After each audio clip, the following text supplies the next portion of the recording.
West, Dr. Bart Eastwood of Sideline Orthopedics, Dr. Kayla Mullins from Fairlawn Family Dentist, Sweet and Savory Donuts and Bagels, Ameriprise Financial, Radford Drug on West Main, and Brickhouse Pizza. Because of these Bobcat supporters, we are able to bring you all the action when life doesn't allow you to be here in person. Thanks, everyone, and go Bobcats! Hey, this is Eli Mullins with Mullins Funeral Home in Radford, located right across from Sonic on Main Street, where we've been doing business for almost 100 years.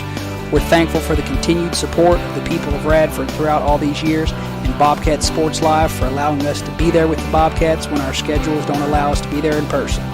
Good luck and go Bobcats.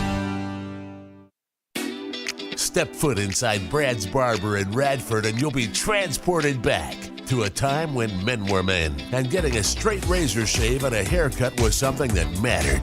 With no appointment needed, Brad's welcomes you with walk-ins only.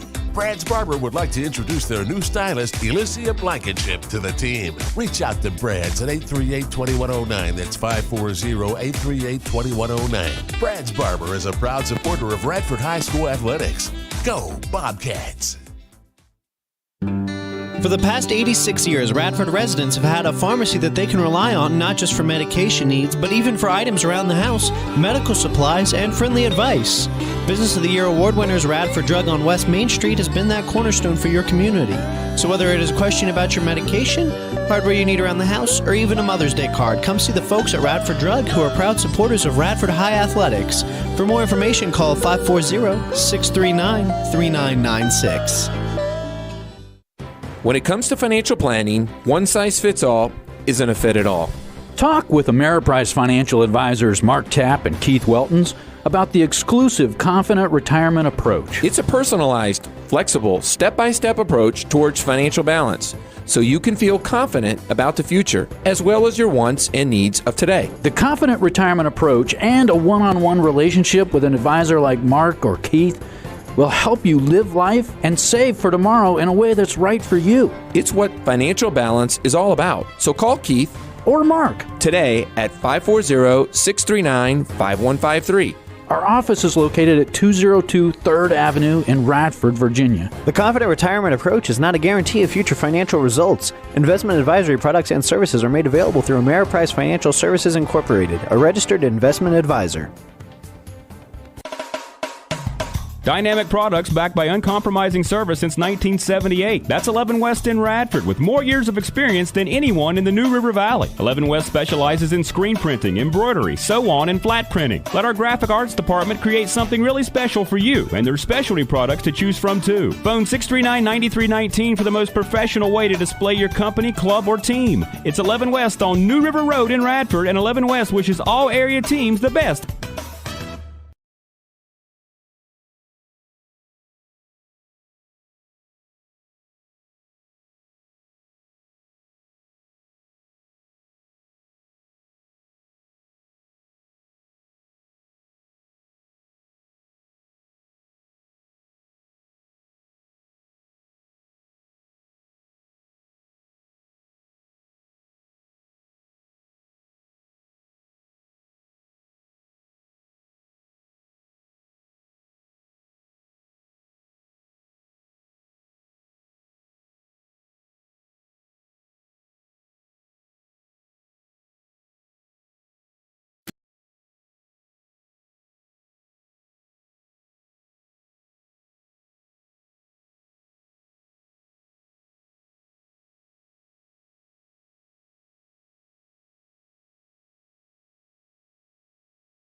Hello, Bobcat fans. This is Timothy Worrells, one of the voices of the Bobcat Sports Live Network. And I want to say thanks to all of our sponsors who make this happen. Mullins Funeral Home and Crematory, Davis Attorneys, Brad's Barbershop, 11 West, Dr. Bart Eastwood of Sideline Orthopedics, Dr. Kayla Mullins from Fairlawn Family Dentist, Sweet and Savory Donuts and Bagels, Ameriprise Financial, Radford Drug on West Main, and Brick House Pizza. Because of these Bobcat supporters, we are able to bring you all the action when life doesn't allow you to be here in person. Thanks, everyone, and go Bobcats! Hey, this is Eli Mullins with Mullins Funeral Home in Radford, located right across from Sonic on Main Street, where we've been doing business for almost 100 years. We're thankful for the continued support of the people of Radford throughout all these years, and Bobcat Sports Live for allowing us to be there with the Bobcats when our schedules don't allow us to be there in person. Good luck and go Bobcats. Step foot inside Brad's Barber in Radford and you'll be transported back to a time when men were men and getting a straight razor shave and a haircut was something that mattered. With no appointment needed, Brad's welcomes you with walk-ins only. Brad's Barber would like to introduce their new stylist, Elysia Blankenship, to the team. Reach out to Brad's at 838-2109. That's 540-838-2109. Brad's Barber is a proud supporter of Radford High School athletics. Go Bobcats! For the past 86 years, Radford residents have had a pharmacy that they can rely on not just for medication needs, but even for items around the house, medical supplies, and friendly advice. Business of the Year award winners Radford Drug on West Main Street has been that cornerstone for your community. So whether it is a question about your medication, hardware you need around the house, or even a Mother's Day card, come see the folks at Radford Drug, who are proud supporters of Radford High Athletics. For more information, call 540-639-3996. When it comes to financial planning, one size fits all isn't a fit at all.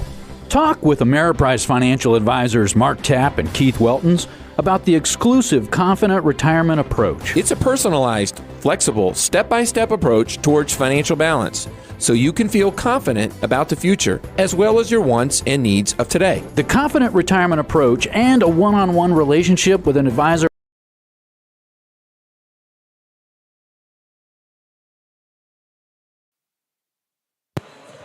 Hello there, Bobcat Nation, and welcome back to another edition of Bobcat Sports Live on the NFHS Network.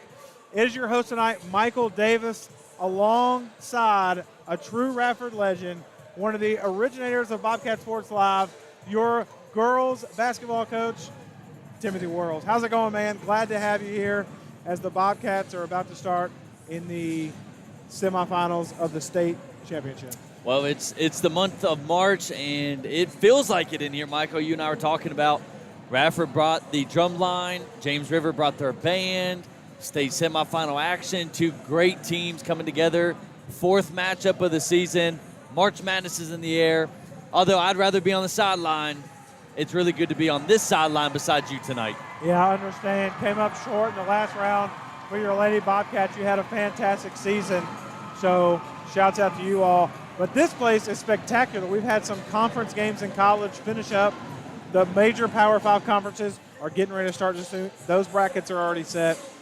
This is what high school sports is all about. You're playing in a college arena.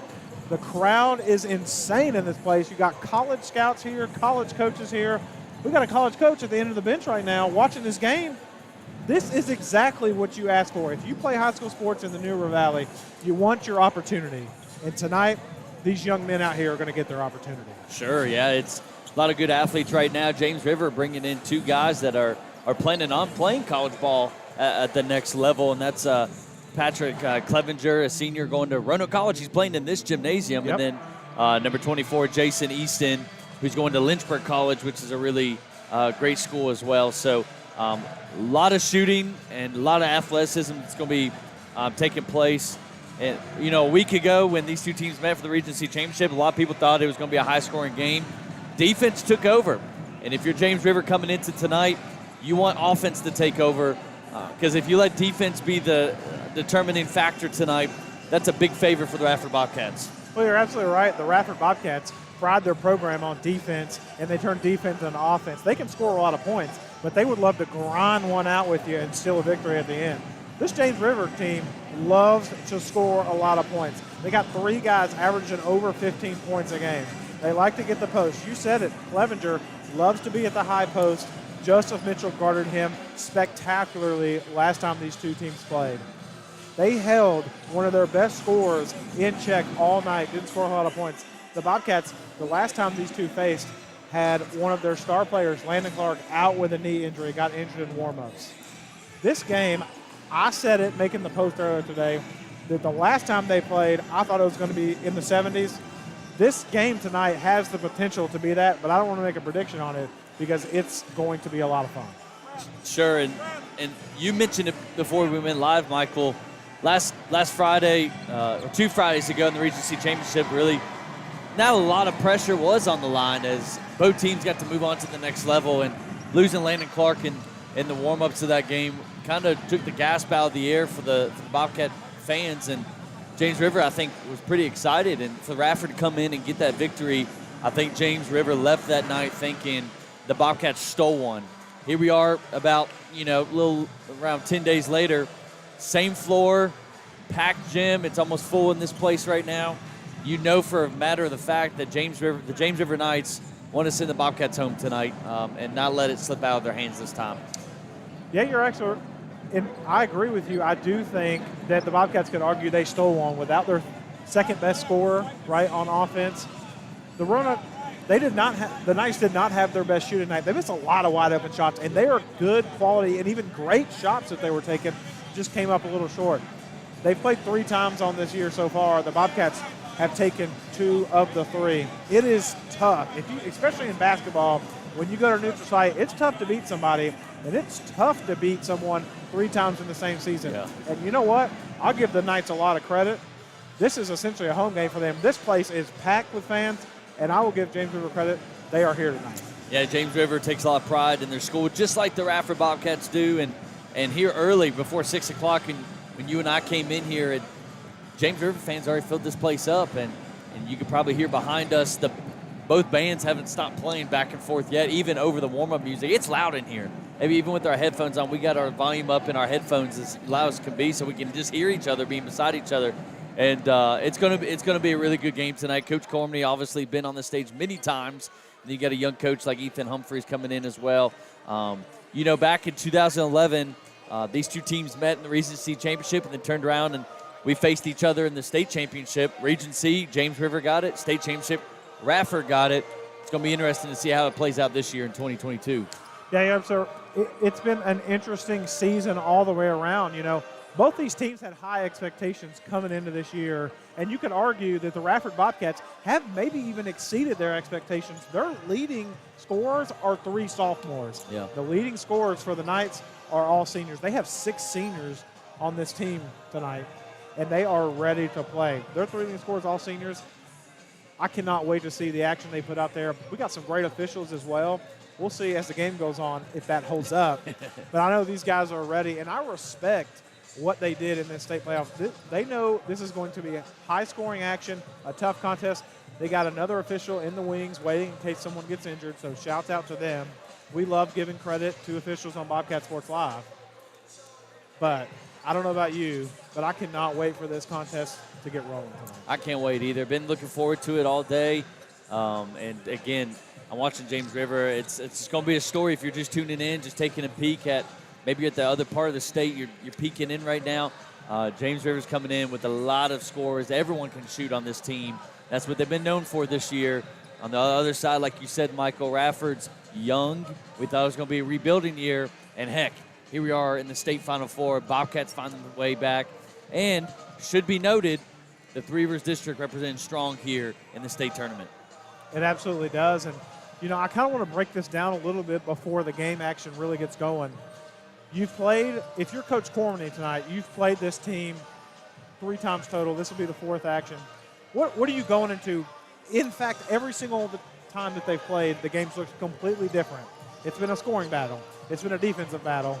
What are you coming into this game? What's your mindset if you're the Bobcats tonight? If you're the Bobcats, you just got to go back to your bread and butter, the thing you're most comfortable with, and that is making sure all the guys that are dressed out tonight understand the importance of sitting down and man-to-man defense. Don't let them drive. Don't let them have open shots. And get the ball out and run. That's Bobcat basketball. And so, listen, you can't control sometimes if the ball goes into the hoop or not. If your shot rattles in and out or whatever, you can't control that. One thing you can control is your effort on defense. Bobcats can control that. And personally, coming into this game tonight, I think the Bobcats have an edge defensively. Now, I also give James River the credit. Offensively, I think they're a better scoring team. We're a better defensive team. So it's going to be interesting. So on the flip side of that coin, if you're the James River Knights didn't have your best scoring performance the last time these two teams played, what do you do coming into this contest to make sure you come away with a victory? I think you do the same thing. Even though you lost just over a week and a half ago, you do the same thing because you've relied on the shot this year, and they're knocking them down right now. And, you know, if I'm their coach, I'm saying, guys, we had really good looks, which tells me there's nothing wrong with it. We lost by a point, and we missed that many shots. You need to keep shooting tonight. If I'm the Bobcats, I'm a little worried and hope that the ball goes in the hoop a little bit more than we scored last time.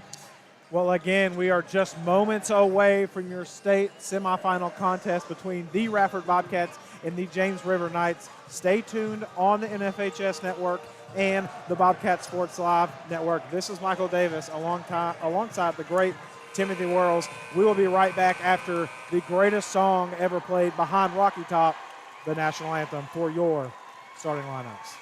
Hello, Bobcat fans. This is Timothy Worrells, one of the voices of the Bobcat Sports Live Network. And I want to say thanks to all of our sponsors who make this happen. Mullins Funeral Home and Crematory, Davis Attorneys, Brad's Barbershop, 11 West, Dr. Bart Eastwood of Sideline Orthopedics, Dr. Kayla Mullins from Fairlawn Family Dentist, Sweet and Savory Donuts and Bagels, Ameriprise Financial, Radford Drug on West Main, and Brick House Pizza. Because of these Bobcat supporters, we are able to bring you all the action when life doesn't allow you to be here in person. Thanks, everyone, and go Bobcats! Hey, this is Eli Mullins with Mullins Funeral Home in Radford, located right across from Sonic on Main Street, where we've been doing business for almost 100 years. We're thankful for the continued support of the people of Radford throughout all these years, and Bobcat Sports Live for allowing us to be there with the Bobcats when our schedules don't allow us to be there in person. Good luck and go Bobcats. Step foot inside Brad's Barber in Radford and you'll be transported back to a time when men were men and getting a straight razor shave and a haircut was something that mattered. With no appointment needed, Brad's welcomes you with walk-ins only. Brad's Barber would like to introduce their new stylist, Elysia Blankenship, to the team. Reach out to Brad's at 838-2109. That's 540-838-2109. Brad's Barber is a proud supporter of Radford High School athletics. Go Bobcats! For the past 86 years, Radford residents have had a pharmacy that they can rely on not just for medication needs, but even for items around the house, medical supplies, and friendly advice. Business of the Year award winners Radford Drug on West Main Street has been that cornerstone for your community. So whether it is a question about your medication, hardware you need around the house, or even a Mother's Day card, come see the folks at Radford Drug who are proud supporters of Radford High Athletics. For more information, call 540-639-3996. When it comes to financial planning, one size fits all isn't a fit at all. Talk with Ameriprise financial advisors Mark Tapp and Keith Weltons about the exclusive Confident Retirement Approach. It's a personalized, flexible, step-by-step approach towards financial balance, so you can feel confident about the future, as well as your wants and needs of today. The Confident Retirement Approach and a one-on-one relationship with an advisor like Mark or Keith will help you live life and save for tomorrow in a way that's right for you. It's what financial balance is all about. So call Keith or Mark today at 540-639-5153. Our office is located at 202 3rd Avenue in Radford, Virginia. The Confident Retirement Approach is not a guarantee of future financial results. Investment advisory products and services are made available through Ameriprise Financial Services Incorporated, a registered investment advisor. Dynamic products backed by uncompromising service since 1978. That's 11 West in Radford, with more years of experience than anyone in the New River Valley. 11 West specializes in screen printing, embroidery, sew-on, and flat printing. Let our graphic arts department create something really special for you, and there's specialty products to choose from too. Phone 639-9319 for the most professional way to display your company, club, or team. It's 11 West on New River Road in Radford, and 11 West wishes all area teams the best.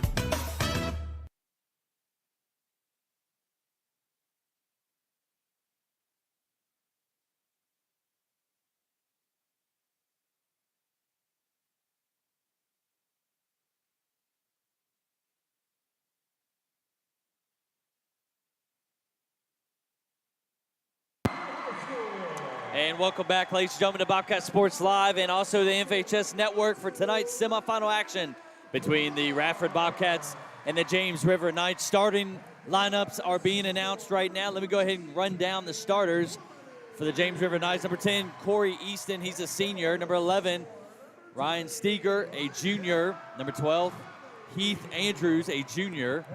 Number 22, Patrick Clevenger, a senior who's going to be playing here in this gym next year, Roanoke College. And then rounding out the starting lineup for the James River Knights, number 24, Jason Easton, a senior heading to Lynchburg College after his career here in high school. The Knights are head coached by Ethan Humphreys. They're coming in tonight with a record of 21-4.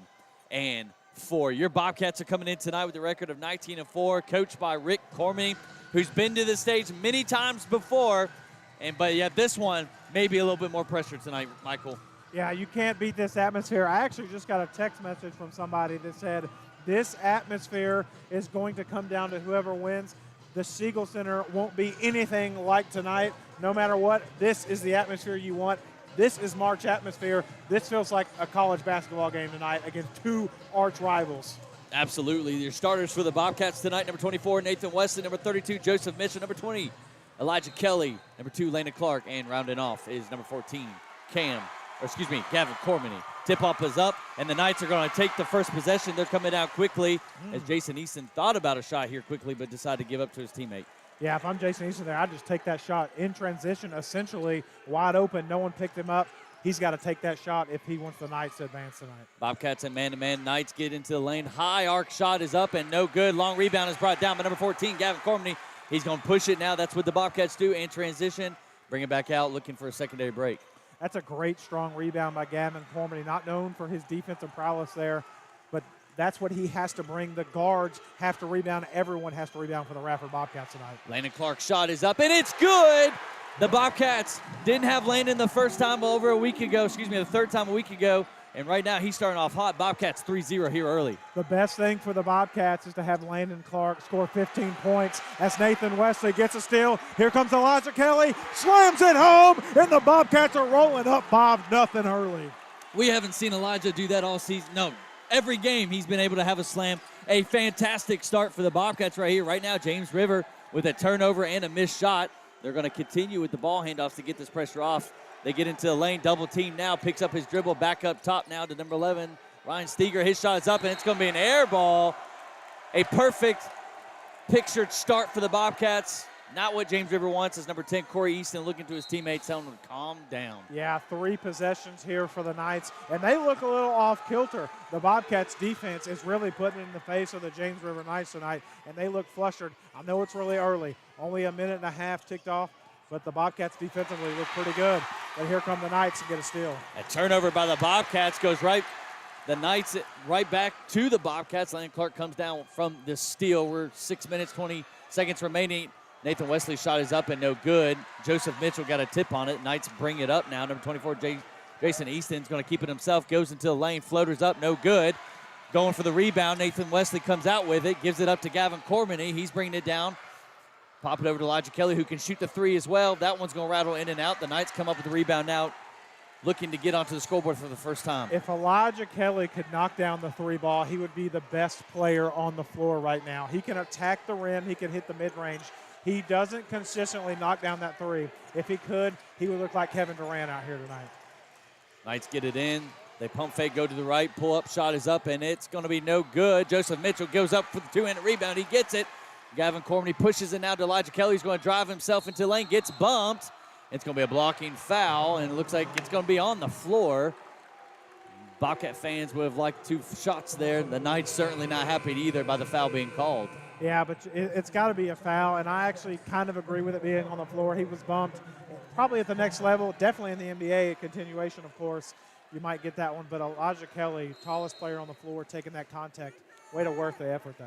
Bobcats have it underneath their own basket. Substitutions for the Bobcats has Max Knipe and Parker Prelo in for the first time in this state semifinal game. Parker has it. He was the game winner free throw when these two teams met a couple of weeks ago, and Gavin Cormany hits nothing but net, and the Bobcats jump out quickly. It's 8-0 here, 5:14 remaining here in the first quarter. The Bobcats are hot offensively. 8-0 is your score. Here comes the Knights looking to answer. they finally get on the board, and that's what they need. Coach Cormier not too happy right there. Elijah Kelly was outside the lane. I guess he wanted him to help. Gavin Cormier now comes up with the shot. Made it last time. This one bounces around. And a strong rebound brought down by Clevenger as he brings it up himself, trying to take Max Knife off the dribble. They kick it back out. Parker Prelude on defense. They find a guy in the corner and shots up. And it's going to be long air ball by number 12, Heath Andrews. Knights get it back. They go up, and they get fouled. And number 22, Patrick Clevenger, heading to the free throw line for the Knights. Yeah, Parker Prelo tried to contest that one at the rim. You know, smallest player on the floor, got his hand above the rim right there on Clevenger, who attacked. Good defense. They called a foul, but that's the best thing you can do if you're Parker Prelo. 22, Patrick Clevenger, the senior, is at the free throw line. His first shot is up, and it's automatic. Brings the lead now to 8-3, 4:40 remaining here as Isaiah Austin now checks in. Isaiah Austin was, in my opinion, the difference maker when these two teams met in the Regency Championship just 2 Fridays ago. Clevenger at the line now, bends the knees, shot is up, and it's going to hit every part of the rim and goes in. So, Knights, the last 2 possessions, crack the lead in half. It's 8-4. Gavin comes down the right side of the lane, brings it back up to Elijah Kelly at the top. He hands it back to Cormany, over to Isaiah Austin. A little weave action. Parker has it now, looking to turn the corner. Gets into the lane, finds Max Knipe in the corner. He pump fakes, give it up to Gavin. Gavin comes off a screen now, looking for any kind of lane. The Knights doing a great job on defense. Parker loses the ball momentarily as the Knight fans are now on their feet. Yeah, good defense here by the Knights. Bobcats look a little stagnant. Elijah Kelly, standing in the corner most of this possession, is going to have to cut in and out of the paint to kind of spread the floor a little bit and maybe sink it in so the Bobcats can get some shots, but good defense by the Knights. Gavin's shot is up, and it's good! He hesitated behind the three-point line for the College, and he brings the lead back up to 11-4. Now Gavin hot here early. Yeah, Gavin Cormier, that's all you can ask for. 2 threes. He has 6 points on the contest. And the James River Knights answer on the other end. Jason Easton with 3 of his own. He has 5. Yeah, Easton, once again, they are great shooters. And so right now, we might get the high-scoring game right now as Max Knipe has it. He gives it back to Gavin, who has 2 threes already. Isaiah Austin just checked into the game for his first few minutes. Loses the ball. He was tipped away. Knights didn't think so, but the refs said it was. Yeah, I mean, it's not a double dribble if you just lose it and then grab it, right? He didn't dribble again, so lucky break for the Bobcats. Elijah Kelly misses with a 3, but hard, strong rebound by the Bobcats. Great effort play by Max Knipe. Knights had it in their hand, but bounced it off their foot. And another quick substitution for the Bobcats. Getting a quick look, Michael. Cormany's game plan tonight is to keep the legs fresh. Yeah, Bobcat substitute Nathan Wesley in, as well as Joseph Mitchell for the Bobcats. Yeah, Landon Clark enters once again for the Bobcats as well. On the floor right now is Nathan Wesley, Landon Clark, Parker Prelo, Elijah Kelly, and Joseph Mitchell. So you take one hot hand and bring the other in with Landon Clark coming in for Gavin. These two teams have met for the 4th time here tonight, so you can almost guarantee every play that's called, the opposing team's going to know it. Bobcats kind of a little stagnant right here. Elijah Kelly has it on the right wing, goes between his legs, kind of dribbles, hezzies, goes to his right, back to his left, back out to Nathan Wesley, pump fake, hit the defender in there, takes a dribble up, mid-range shot's no good. It's a rebound by the Knights. Yeah, Nathan Wesley had 19 points in the last round of this state playoff contest, so they have to respect them, and they did with the pump fake. Nice pump fake by him, just couldn't get it to finish. Knights get into the lane, the shot's no good, the offensive rebound's brought down, and a little bit of scrummaging going on as Elijah Kelly's called for the reach-in, and he kind of brought him down to the ground. Yeah, Bobcats wanting a jump ball right there. That's a tough break, as Coach Cormany is hot right now. It almost has to be a jump ball in the sense that he had his arms on there. He was grabbing all basketball, but the Knights got away with that, as that's the first foul on Elijah Kelly. Knights have it underneath their own basket. They do bounce it into Clevenger. He's been the lead scorer so far here. The Knights getting him on the board with 4 points once they were down by 8-0. Scores 11-7 right now as the Knights are trying to get it into the lane and find their shooters. They get into the lane this time. They kick it around. Outside 3 is up, and it's no good. Elijah Kelly gets it as 2 people are reaching in. Courtney wants a reaching foul. They kick it up. Parker Preller has it on the wing. Joseph on the block, posting hard. Over to Elijah Kelly. Nathan cuts through. Landon Clark up to the wing. Elijah still has it in his hands. Back over to Parker Prelude. Backdoor cut, and it's going to be turned over here as the Knights picked it off. They run the lane. A little hesitation shot right there. They missed the layup. The offensive rebound's good. And the score is now 11-9 with 1:30 remaining here in the opening quarter. Yeah, good there for the Knights because Clevenger waited way too long to make that pass there. He tried to throw anyone off there. It was good that he got the rebound to finish, and your score is now 11-9. Yeah, Landon Clark with the ball in his hands now. Isaiah Austin, Gavin Cormany at the table. Parker has it, tries to cross back over. He is stopped at the top of the key by Heath Andrews, the junior for the Knights. Parker kicks it out to the wing. Joseph Mitchell finds Nathan Wesley. Landon from deep goes up and bank. The bank is open. He was 5 feet behind the college men's basketball line. Makes it and brings the lead back to 5 for the Cats. Yeah, cash that check. I don't care how it goes in. The Bobcats are happy as Landon Clark hits a 3, and they're up 14-9. Knights, they're going to try to return the favor, and it's going to get out. Slows it up for the Bobcats. Bobcats want to get what they want here. Up by 5, 39 seconds. Elijah Kelly goes into the lane, and it's going to be a jump ball called. Possession, Bobcats. Yeah, Coach Cormany wanted a foul in favor there as Isaiah Austin as well as Gavin Cormany checks back in for the Bobcats, as well as number 5, Ben Bailey, for the first time tonight for the Knights. Knights are getting out. Jeremiah Eves, give him a quick little, Heath Andrews, give him a little break with 36 seconds to go in the period. Landon Clark in to pass it in for the Bobcats underneath their own basket. Isaiah Austin receives it in the corner. He dribbles a little bit, brings it back out, keeps his dribble alive. Back to Gavin, over to Nathan Wesley. 30 seconds of ticking here. Bobcats up 14-9 in this state semifinal game. Winner goes to the Siegel Center on Saturday for a chance for the championship. Gavin has it in his hand, hesitates, gets into the lane, pops the shot up. It's up and no good. Bobcats going for the rebound. Ball is loose. Isaiah Austin has it. 14 seconds left. Gavin goes in, draws contact, and it's going to be on the floor. Yeah, it looks like it's on the floor. That's twice he's called it on the floor. That one looked like it was more in the act of shooting than any one I've seen tonight. Not really sure how that one's on the floor, but if you're the Knights, you have to be happy he's not sitting on the line. But if you're the Bobcats, you got 12 seconds. You look for the best play. If I'm the Bobcats, I'm looking for a wide open 3 for either Landon Clark or Gavin Cormany.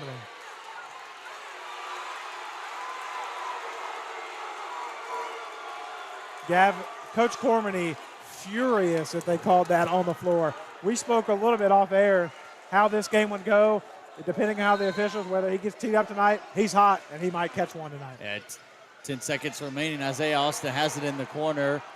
Brandon Thompson fumbles it. 5 seconds remaining. Here comes the Knights. The ball's loose now.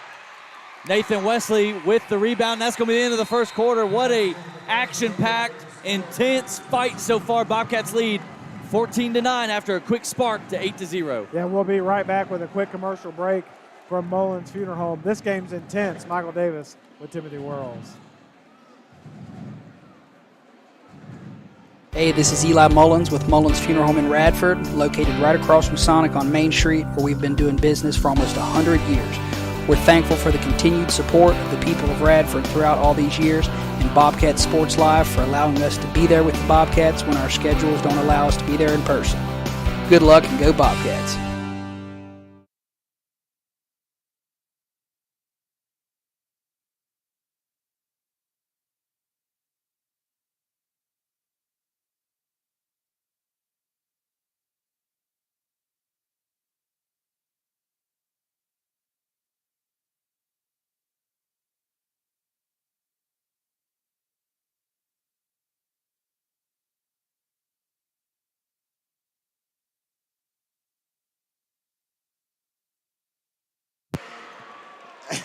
And we are back.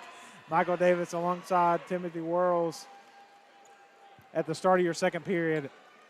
Tim, that was a fantastic first period. Bobcats leading 14-9.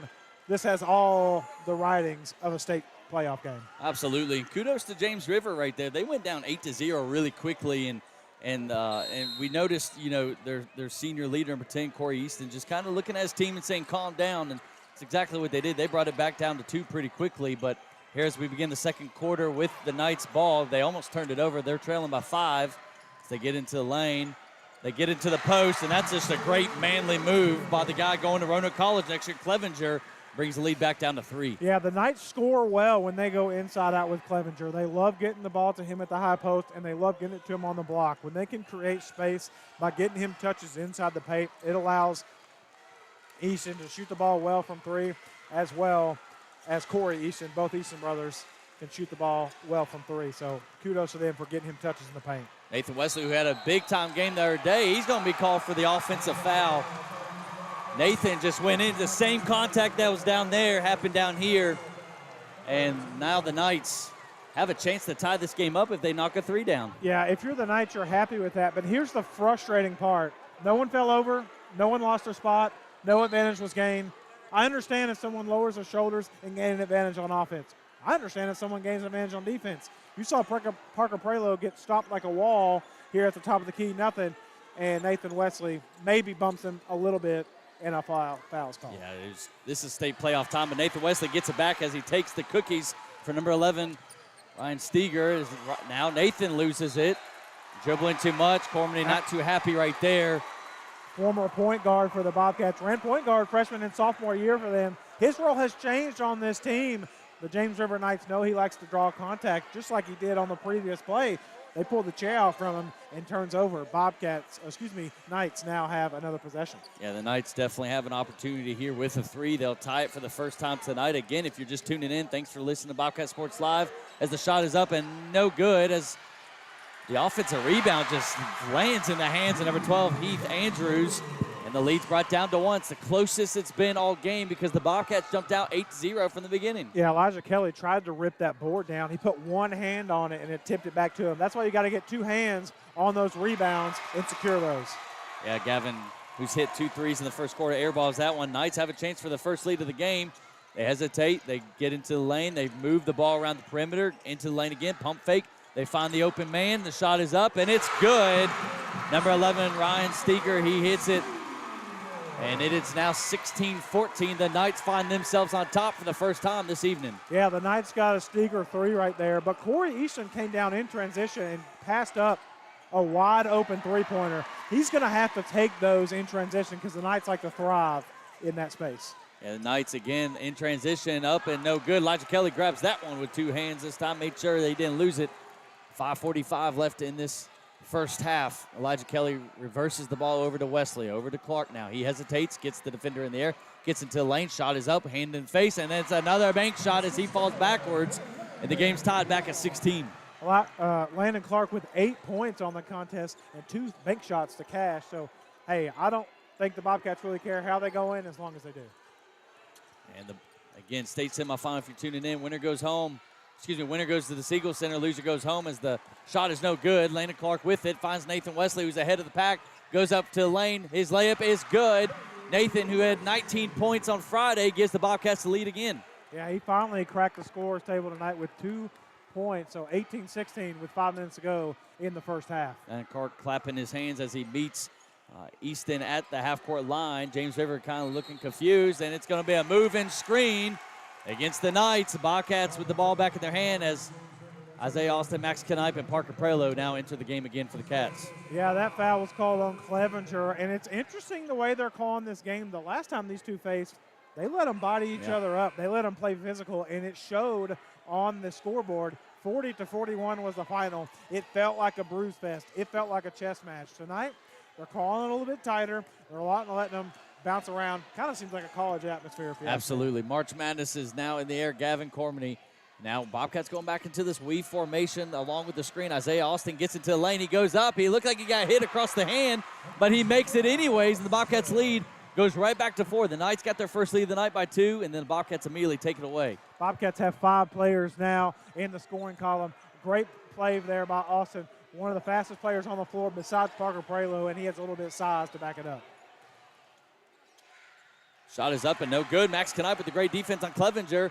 Cormany, Clark in transition, gets the ball poked away, and the Bobcats going to have the ball underneath their own basket. Yeah, great response by Heath Andrews to poke that ball away. Didn't get the foul on Landon Clark, who tried to grab it, and then the ball went straight out of bounds, so no one else for the Bobcats can score. Bobcats will inbound underneath their basket.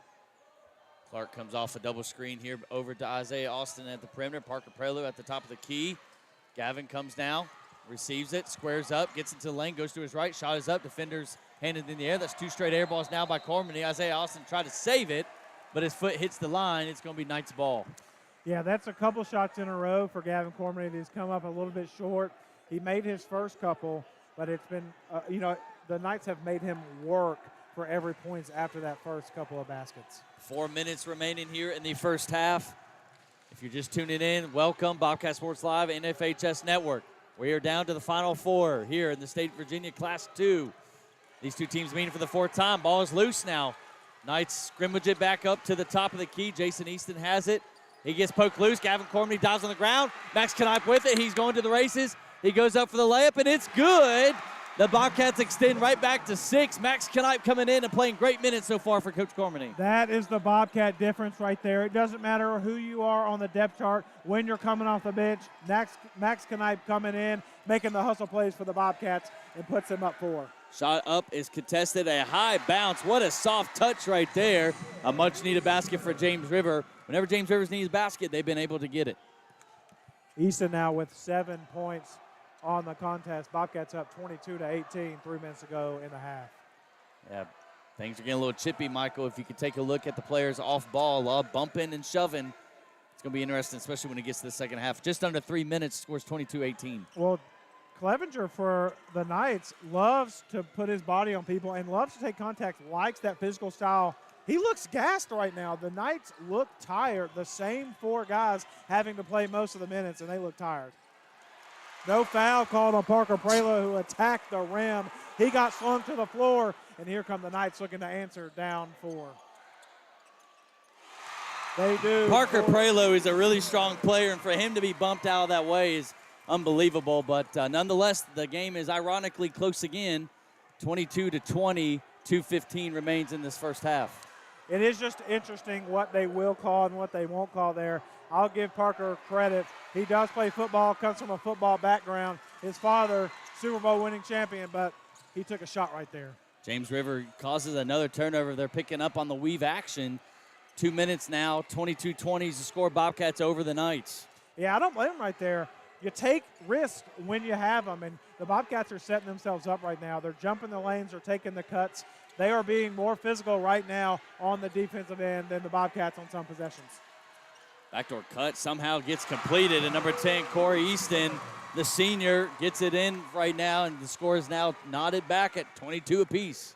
Corey Easton with 4 points. Got lucky that it bounced right to him, but he just happened to be right place at the right time. Sometimes, Tim, that's all you need is luck. Absolutely. At this point in the season, you'll take anything you can. 1 minute, 20 seconds. Gavin trying to create some separation. He does a step through. I don't know how he did that, but he rolled it off his finger. It rolled off the rim. Bobcats up again by 2. Knights coming quickly, though, looking to tie it back up. A nice little pass down low, and they tie it immediately. Clevenger, once again, he's been the scoring anchor of these Knights tonight as we click down to 1 minute in this first half, tied at 24 apiece. Yeah, great answer by the Knights. Get the touch in the paint, attack the basket. They've made some threes, but most of their bread and butter tonight has been in the paint, and they have to continue that into the second half. Yeah, Bobcats, Clark gets it, passes it back out to Isaiah Austin, who goes up, floats through the lane. What an athletic play right there. Bobcats up again by 2, 26-24, 35 seconds left. Parker Prelo meeting them at half court. Coach Cormany applauding them.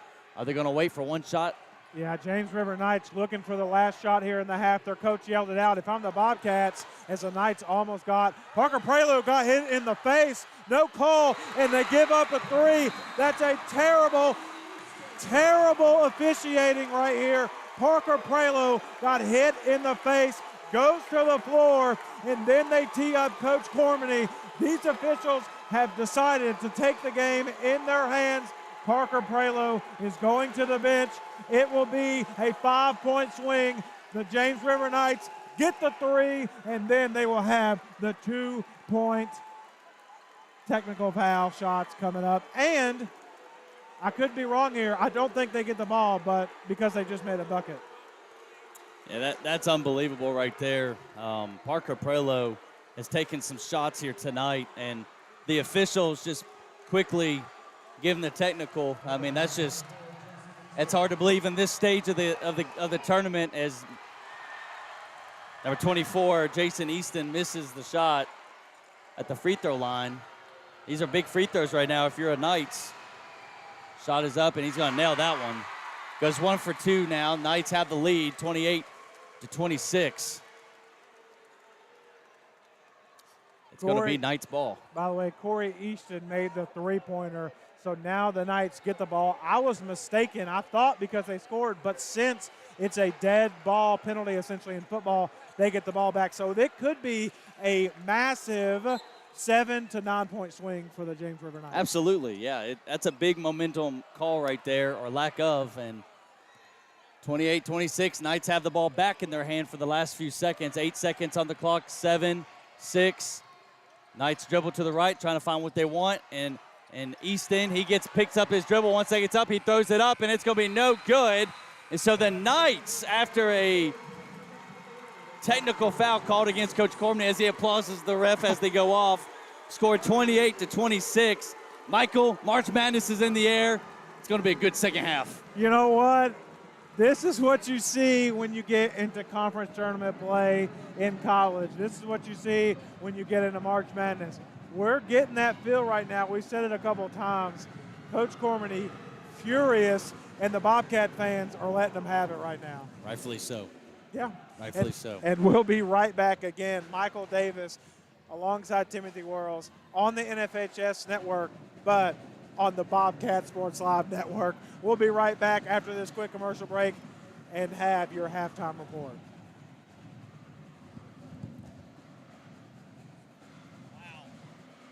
Hello, Bobcat fans. This is Timothy Worrells, one of the voices of the Bobcat Sports Live Network. And I want to say thanks to all of our sponsors who make this happen. Mullins Funeral Home and Crematory, Davis Attorneys, Brad's Barbershop, 11 West, Dr. Bart Eastwood of Sideline Orthopedics, Dr. Kayla Mullins from Fairlawn Family Dentist, Sweet and Savory Donuts and Bagels, Ameriprise Financial, Radford Drug on West Main, and Brick House Pizza. Because of these Bobcat supporters, we are able to bring you all the action when life doesn't allow you to be here in person. Thanks, everyone, and go Bobcats! Hey, this is Eli Mullins with Mullins Funeral Home in Radford, located right across from Sonic on Main Street, where we've been doing business for almost 100 years. We're thankful for the continued support of the people of Radford throughout all these years, and Bobcat Sports Live for allowing us to be there with the Bobcats when our schedules don't allow us to be there in person. Good luck and go Bobcats. Step foot inside Brad's Barber in Radford and you'll be transported back to a time when men were men and getting a straight razor shave and a haircut was something that mattered. With no appointment needed, Brad's welcomes you with walk-ins only.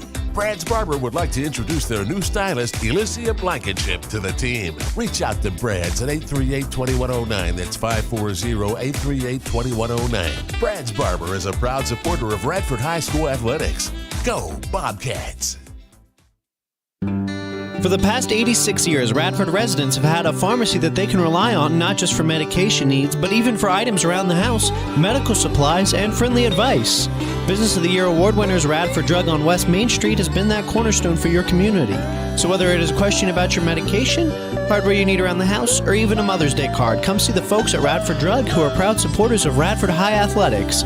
For more information, call 540-639-3996. When it comes to financial planning, one size fits all isn't a fit at all. Talk with Ameriprise Financial Advisors Mark Tapp and Keith Weltons about the exclusive Confident Retirement Approach. It's a personalized, flexible, step-by-step approach towards financial balance, so you can feel confident about the future, as well as your wants and needs of today. The Confident Retirement Approach and a one-on-one relationship with an advisor like Mark or Keith will help you live life and save for tomorrow in a way that's right for you. It's what financial balance is all about. So call Keith or Mark today at 540-639-5153. Our office is located at 202 3rd Avenue in Radford, Virginia. The Confident Retirement Approach is not a guarantee of future financial results. Investment advisory products and services are made available through Ameriprise Financial Services Incorporated, a registered investment advisor. Dynamic products backed by uncompromising service since 1978. That's 11 West in Radford, with more years of experience than anyone in the New River Valley. 11 West specializes in screen printing, embroidery, sew-on, and flat printing. Let our graphic arts department create something really special for you, and there's specialty products to choose from too. Phone 639-9319 for the most professional way to display your company, club, or team. It's 11 West on New River Road in Radford, and 11 West wishes all area teams the best.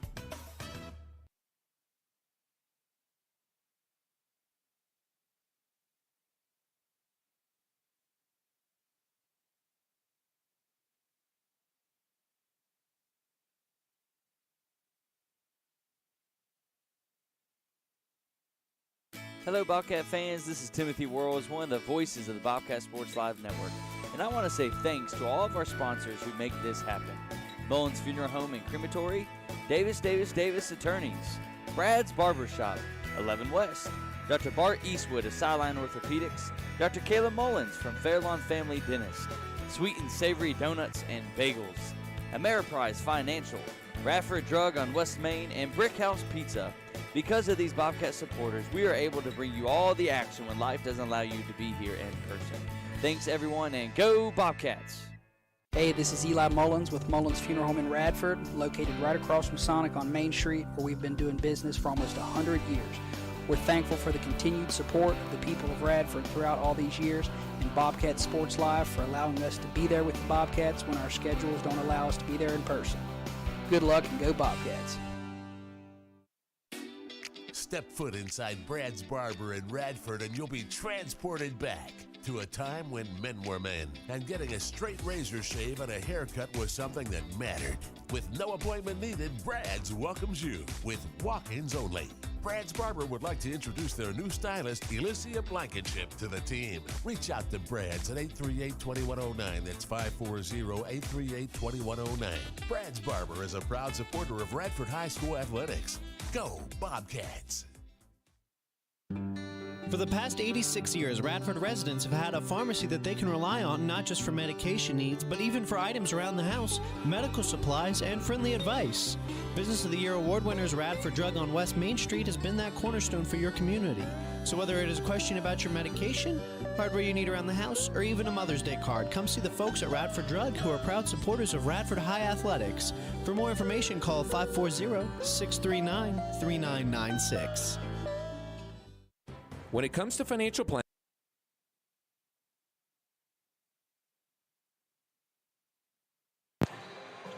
Hello, folks, and welcome back to the Bobcat Sports Live Network on the NFHS Network tonight. Again, Michael Davis alongside Timothy Worrells in the state semifinals, Class Dose, 26-28, Bobcats trailing the James River Knights.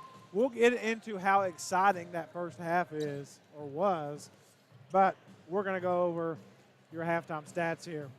Corey Easton for the Knights with 7 points. Ryan Steger with 3. Heath Andrews with 2. Patrick Clevenger for the Knights and Jason Easton both with 8. They've done exactly what we thought they would do. Clevenger has got in the paint and has 8 points. Jason Easton has knocked down a 3, got to the foul line. Both have made 3 of 4 as they are the Knights in the first half. For the Bobcats, Isaiah Austin coming off the bench has 4 points. Gavin Cormany with 8. Elijah Kelly with just 2 points in this contest, missed a couple of threes early on. Nathan Wesley had 19 points in the last round of the state playoffs, has 2 points tonight. And Max Knight with 2 as well. Also, Landon Clark, who was out the last time these two faced each other, has 8 points. So that is your first half stats. Tim, what are your thoughts? A lot to unpack in that. Obviously, Coach Cormany was teed up. He's got to be careful the rest of the game. College atmosphere. It was physical. It was not physical. It was called physical. It was called not physical. A lot to unpack there. But what do you think about that first half? I think it's everything that we expected coming into tonight. I think it's what everyone expected into tonight. And two really good teams. I mean, Bobcats came out to a hot start, 8-0, And the Knights responded, and kudos to them. And so, and then the Bobcats went back up by 6. And guess what? The Knights responded again. And so it's everything you expect, especially here in the Final Four. And you got a team that's like James River, lots of seniors and juniors, and that are just really well coached and a lot of athletes and know how to play the game of basketball. And then you got the Bobcats on the other end with the storied program. They're young. And so great first half, 28-26. And I'm anxious to see how the second half is going to be played out. Yeah, I'm curious as well. A lot can happen. You can argue we're on pace to double the points we scored in the last contest right now. This game's been exciting. It's interesting. Are the Bobcats going to come out and put that pressure defense on them and make them work all the way up and down the floor? The Knights look tired coming out of the last half. Will the Knights continue to score from behind the arc? I think they need to shoot more in transition or attack the paint. They remind me of a team like Alabama in college who either only takes threes or only attacks the paint. No mid-range jumpers. They love to score a lot of points. They remind me of Alabama. But Alabama has struggled in the last 3 weeks of the season. Again, This is Michael Davis, Timothy Worrells, as we're headed into the second half of your state semifinals. Win or go home. And this feels like win or go home. Absolutely. And, James River is a team that is looking to attack into the lane. Why? Because they have a lot of shooters. And so they're going to attack into the lane. They're going to pop it and find their shooters. On the other end, Bobcats have kind of been the same way like tonight. 5 out, no one inside, 5 out look, and trying to see what gaps and penetration they could get. Michael, one guy that kind of hasn't scratched the surface except for a two-handed dunk, and that's Elijah Kelly. I think if Elijah has a big half this half, that could be the difference maker. Yeah, we spoke about a little bit how inconsistent he sometimes can be from behind the three-point arc. He has to knock those shots down. If I'm the Bobcats, I'd love to get him in the high post. You have to respect his size. You have to respect his skill. If he can get the ball at the high post or even attacking the rim, it opens the floor for the Bobcats. Yeah, Bobcats going to start the half with the ball in their hand. They are trailing 28-26 after leading the majority of the first half. Again, the half ended with Coach Cormany get teed up and a 4-point swing right there for the Knights to give them the lead. And so we're kind of back and forth. Bobcats began the first half on an 8-0 run, and then the Knights fought back, and it was kind of neck to neck from there. Bobcats still have it, being patient. Elijah Kelly cuts through again. Bobcats with this 5-out look with the down screen. Joseph slips it now, goes in, tries to dribble, and it bounces off the defender's feet.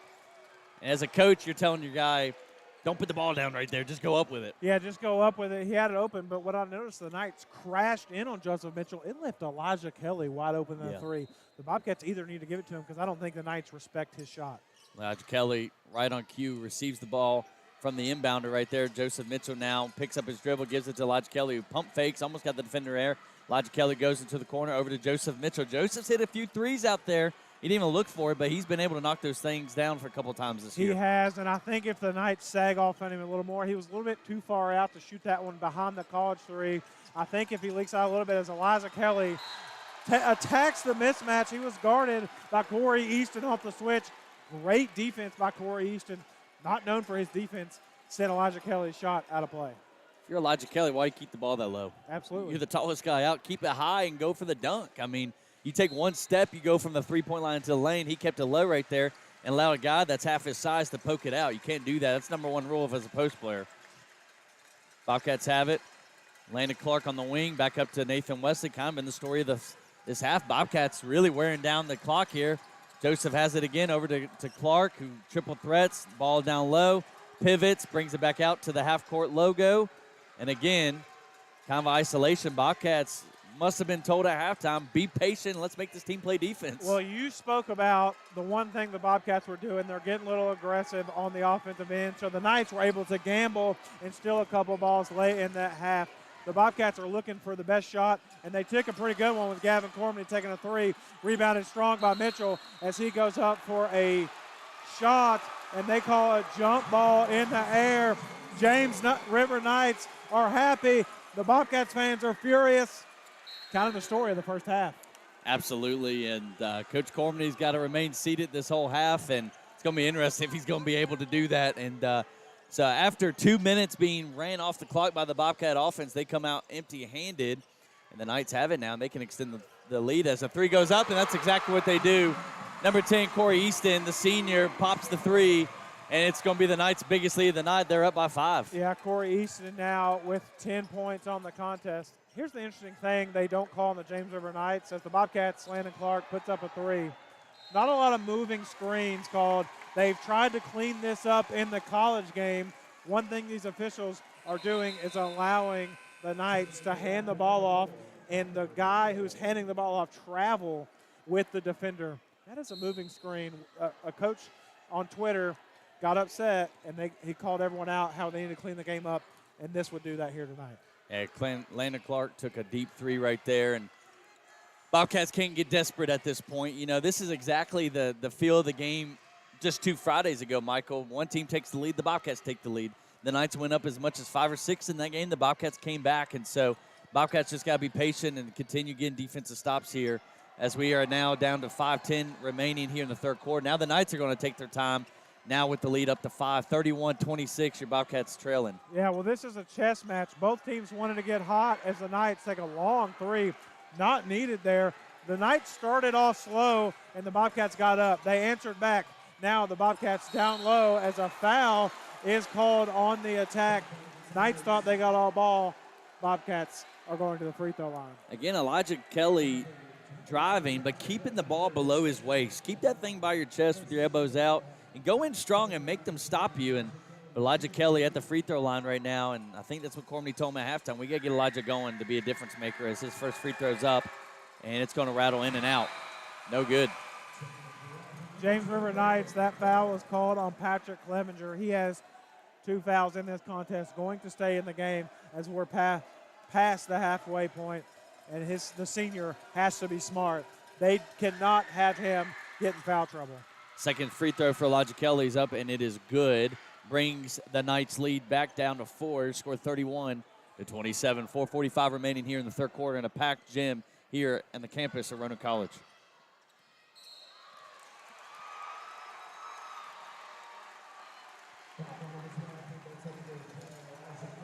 They call that foul on Elijah Kelly, his second personal. We just spoke about the illegal screens on the other end, and then they call Elijah Kelly for trying to run through said illegal screen. This is a tough break if you're a Bobcat fan. If you're the Knights, you love the way this game is. It is flowing right into your breadbasket. You want to be physical. The Bobcats can be physical, but the James River Knights love to put the pressure on you, especially on the offensive end.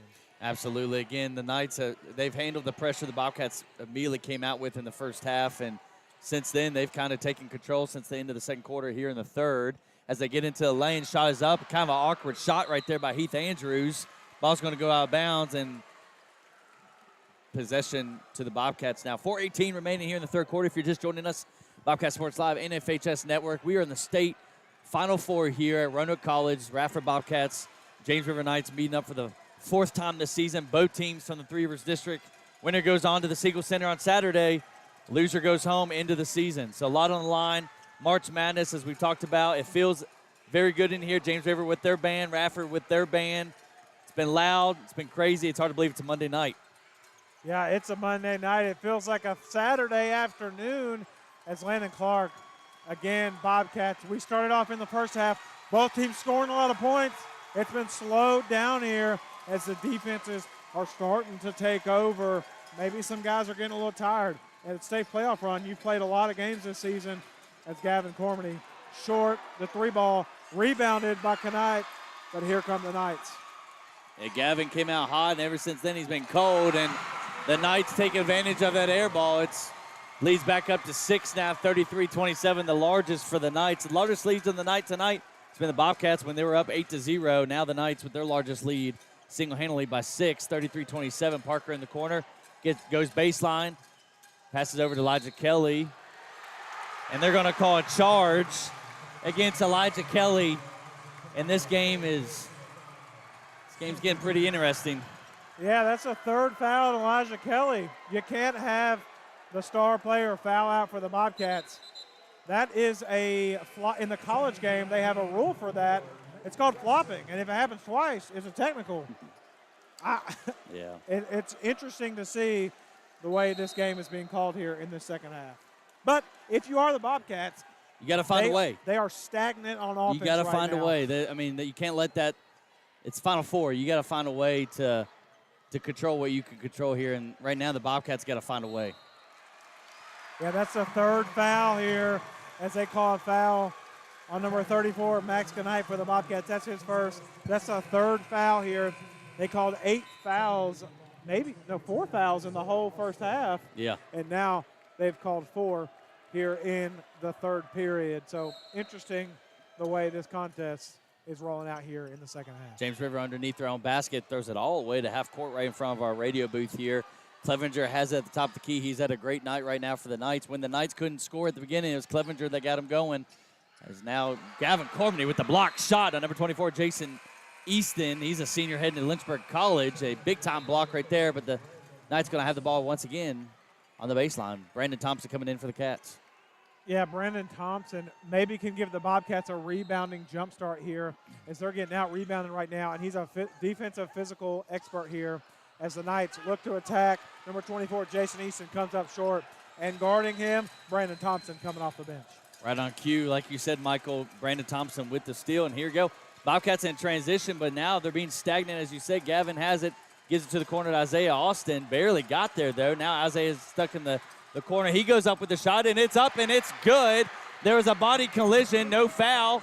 And so now Bobcats have it to 33-29. Big bucket right there by number 10, Isaiah Austin. Yeah, Isaiah Austin coming off the bench, has 6 points, gets a steal, and a foul is called on Jason Easton. That's his first personal of the contest.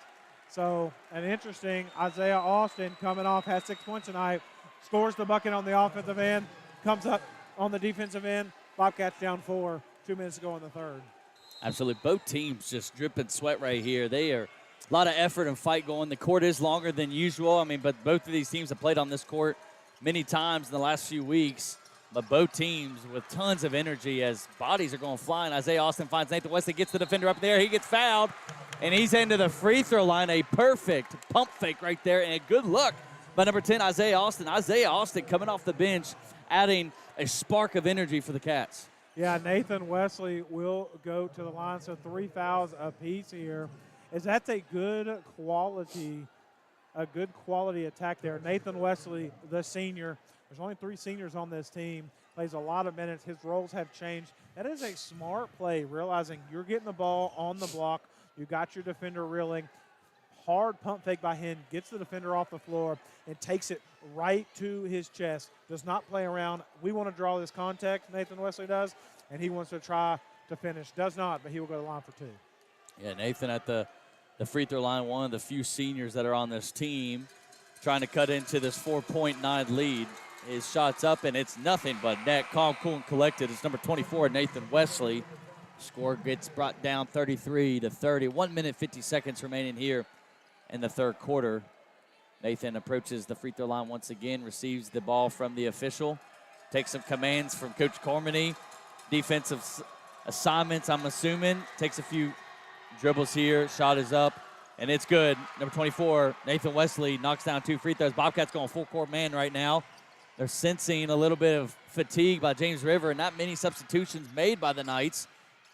So Bobcats going to try to wear him down. Yeah, in fact, the one substitution they just made, Clevenger is on the bench, and Easton had to come in for him. So where's the scoring going to come from? I expect it to come from Jason Easton. I expect it to come from Corey Easton. Without Clevenger on the floor to make you go inside out, it's going to be a different look from the Knights. Absolutely. Number 24, Jason Easton has it. Gets to the free throw line, picks up his dribble. He finds Corey Easton now on the wing.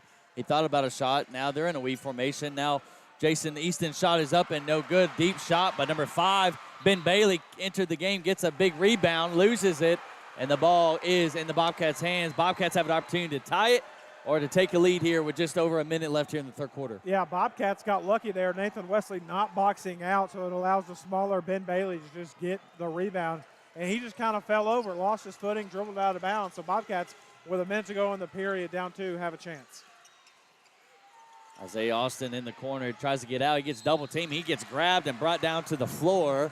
That's going to be the 4th team foul against the Knights. Bobcats going to have that their own ball underneath. That foul is on number 12, Heath Andrews. That's his second unnecessary foul there. You had him trapped. He was going between you. He kind of grabbed a hold of his jersey and sent him to the floor. So tough break if you're the Knights because you had the trap there you were looking for.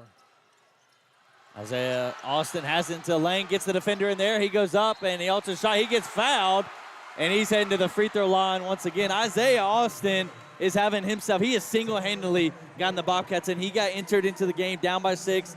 He himself single-handedly has been a part of all, hopefully 6 of those points here when he knocks these 2 down. Look, sometimes you never know when your time is going to be called, and this is the next man up mentality. Coach Cormany was looking for a guy to create a spark coming off the bench. Elijah Kelly, Joseph Mitchell, Parker Prelo, all on the bench right now, and it's coming from the little guys. Isaiah Austin, Max Knipe on the floor. These are the guys you need. You never know when your time is going to be called. You have to be ready, and Isaiah Austin has been ready tonight as Clevenger checks back in for the Bobcats. The Knights, as Parker Prelo comes into the contest. He's going to come in for Isaiah Austin with Gavin Cormany back on the floor for the senior for James River, number 5, Ben Bailey, just checked out of the game. What minutes for him? Big-time rebound for him coming into the game and offered a spark for the Knights right there as Isaiah Austin goes 1 for 2 from the free throw line.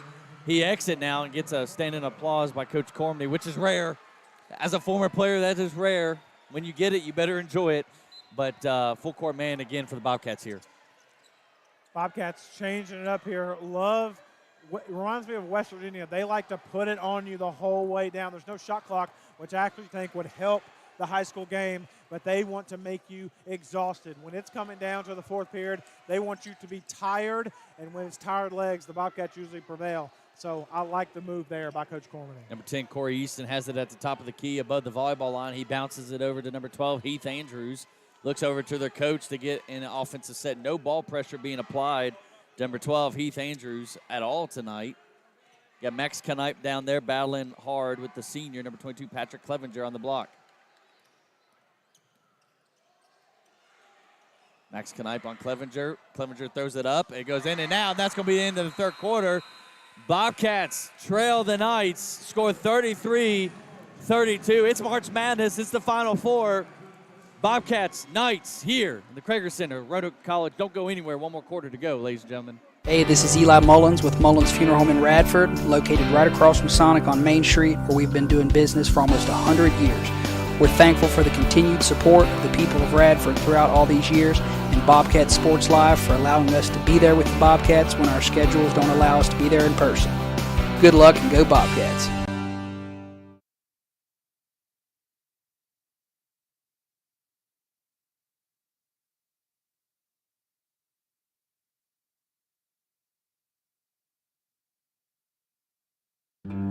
For the past 86 years, Radford residents have had a pharmacy that they can rely on not just for medication needs, but even for items around the house, medical supplies, and friendly advice. Business of the Year award winners Radford Drug on West Main Street has been that cornerstone for your community. So whether it is a question about your medication, hardware you need around the house, or even a Mother's Day card, come see the folks at Radford Drug, who are proud supporters of Radford High Athletics. For more information, call 540-639-3996.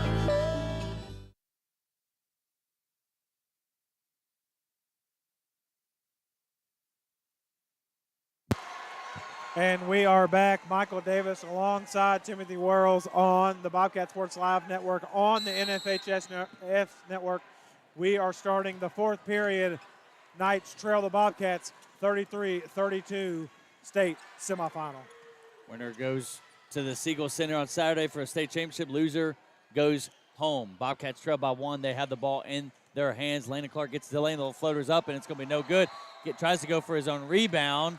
Says it goes out of bounds, and the Knights with the ball. Big possession there by the Bobcats lost. Yeah, Elijah Kelly standing in the corner wide open. I know he's missed a couple this game, but you have to move the ball in his direction. Good things happen when Elijah Kelly touches the basketball.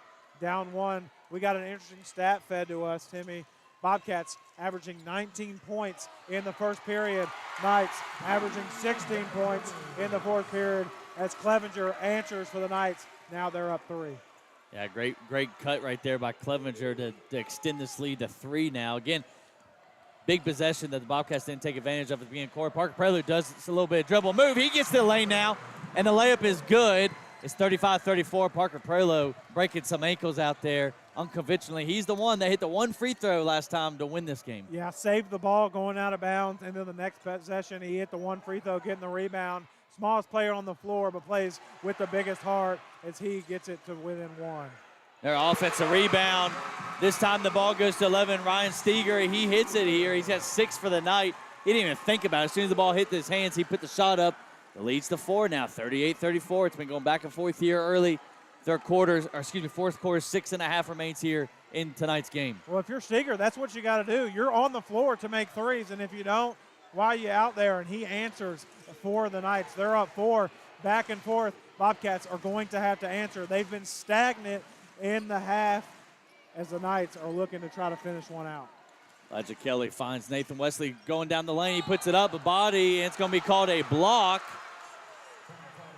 Now the question is, are they going to call it on the floor or a shooting foul? I think it has to be on a shooting foul. I actually thought that one seemed a little bit on the floor because he jumped into him, but what they're saying he did was kind of undercut him there on the leg. I'm not sure what they could talk about. There is no center here. They're going to discuss whether it was on the floor. I actually thought it should have been on the floor. So it looks like they're going to change that call. So they let the coach kind of overturn that. I'm not going to disagree, but it's tough when the Bobcats were lined up and Nathan Wesley was to the line. Joseph Mitchell will come into him, but good for him to get that foul. Yeah, great drive right there by Nathan. I agree with the call right there. I believe it was on the floor. I think so, and Bobcats going to have it underneath their own basket. Finally looking, showing a different look. They've ran the same, the nickname called blob play, baseline out of bounds, and this time they're going with the box look as they're struggling to get it in. As the ball is up and it's 50-50 ball, but number 10, Corey Easton's going to be called for the reaching foul right there. And Michael, every time Bobcats get fouled, they're shooting. Yeah, we're going 1-on-1. It's putting Courtney at the line. Corey Easton, I believe, with his first foul as they're going to 1-on-1 here. Interesting look. I know in football, ball's in the air, no man earns extra possession or an advantage just because it was originally your ball. Interesting call there by the official. I do think what they're calling is him getting to Gavin Cormey's chest, which did not allow him to secure the basketball. Both guys went for the ball, but Easton got up in Cormey's chest. Gavin's first shot is up and good, almost automatic right there at the front end of the 1-on-1. And I'm with you, Michael. That's probably my least favorite call in basketball. The 50-50 ball that's high up in the air, both players going after it. It should be just a neutral thing right there. But Gavin's second free throw is up. It's going to rattle in and out right there as Bobcats stay in full court here. Now they're going to drop back a little bit. 6 minutes remaining in this game, ladies and gentlemen. Bobcats trail 38-35. Winner goes on, loser goes home. By the way, Timmy, Bobcats 5 of 8 from the free throw line tonight. So if they made all their free throws, it'd be a tie ball game. But with 5:51 to go, they're down 3. Just fun fact for you. Easton has it in his hands, kind of hesitates, trying to get into the lane of Parker Prelo. Great defense by Parker Prelo. Joseph Mitchell coming through the air. One-handed rebound by the senior for the Bobcats. Gavin Cormany has it in his right hand, goes up, gives it back to Parker Prelo on the wing. Chris crosses over in between his legs, gets it back out to Gavin. Some down screens are happening now. Gavin toward half court. James River fans cheering, and Coach Cormany going to take a well-timed timeout, 30-second timeout right there. 5:22, Bobcats trail by 3. Yeah, I actually think that's a really good timeout. We spoke about how stagnant I feel like the offense has been for the Bobcats here in this second half. They were trailing the Knights at the halftime break, and they really just haven't recovered coming out of half in the second half. They have to put the ball in their playmakers' hands. Do they go to Gavin Cormany? Do they go to Landon Clark? Do they go to Elijah Kelly? Maybe it's Nathan Wesley. You know what? To be honest with you, I think this is a year where they go to all of them. It's not one guy that's going to carry this team. It is a team effort, and that's what it's been all year. When one guy's been out, another guy stepped up. When one guy's injured, another guy stepped up. This has been a team atmosphere for this Bobcats team this year, and it has to be one to finish out this contest, especially because they're down 3. Interestingly, Isaiah Austin had some big old minutes in the third quarter. Since then, he's been sitting on the bench. Nathan Wesley, Gavin Cormany, Elijah Kelly, Parker Prelo, Landon Clark are the 5 on the court for the Bobcats. Landon Clark comes off a screen, catches it on the wing, triple threat. Elijah Kelly wanted it. He kind of flashed his hands up while he rolled to the block over to Parker Prelo. Over to Nathan Wesley now. And Parker Prelo is going to be called for the move and screen right there. That's a big-time play right there. Got to stay under control. Parker kind of threw himself into him right there. Well, he's the smallest player on the floor. Can't throw yourself. Yeah, I don't disagree, but it's like when a pillow hits you in the night. Did it really hit you, or did you dream about it? As the Knights almost turned the ball over, getting it in 5 minutes to go. So tough call, but only 4 fouls here for the Bobcats in this half, with 7 here for the Knights. Personally, I think Elijah Kelly needed to be in, but James River throws up a 3 by number 10, Corey Easton. He misses a short. Nathan Wesley pushing it now. He's challenging Clevenger. Landon Clark has it. Pump fakes, gets the lane. Euro step, gets body contact, and the shot goes! The sophomore, Landon Clark, takes it. The Euro step, takes the contact, and upon his own shoulders, goes to the free throw line to try to tie this thing up with 4:42 remaining here in the fourth quarter. Landon Clark, known for knocking down pinpoint threes, takes the contact to the chest through 3 defenders and gets it to go. He's going for the old-fashioned three-point play. Shot is up. He's going to nail it. Big-time play by Landon Clark. 38-38, 4:40 remaining. As Isaiah Austin almost gets a steal here. Gavin trying to get it. James River controls it. Ball still rolling around. They finally get it. And they're finally going to call a double dribble. You can start feeling the momentum starting to go into Radford's hands as Nathan Wesley, the senior, is looking at all of his teammates eye to eye saying, let's go. 4 minutes, you got to go. You have to, and basketball is all about runs. The Bobcats started this game with a run. The Knights answered. The Knights started pretty much the second and the third with a run, and here come the Bobcats. Rebounded by Landon Clark. Air ball by Landon Clark. Elijah Kelly gets it in the air and puts it back. Elijah Kelly only with 4 points tonight, letting it known right there. Give Landon the assist right there. Elijah Kelly with the steal. He gets held back. Lots of body contact right there, and they finally called the foul. I mean, Elijah almost would have had a dunk right there, but he was pulled down to the ground. Elijah going to the free throw line for a one-on-one opportunity. Yeah, it has to be. I know it's a loose ball. We talked about that 50-50 ball, okay? We talked about it. But the difference in the last 2 50-50 ball fouls, they called it one when it got in the chest. And when you take an advantage, like pulling the guy down, that has to be called. As they're wiping some sweat off the floor, the James River Knights take a timeout.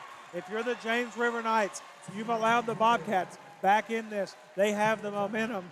So that's a good timeout with Elijah Kelly going to the free throw line. Yeah, great timeout by Coach Humphreys over there on the James River sideline. 4:03 remaining. If you're just tuning in, Bobcats 40, Knights 38. Elijah Kelly at the free throw line. This game's kind of gone the same way it did in the Regency Championship 2 Fridays ago. One team went up 5 or 6, then immediately reversed, back.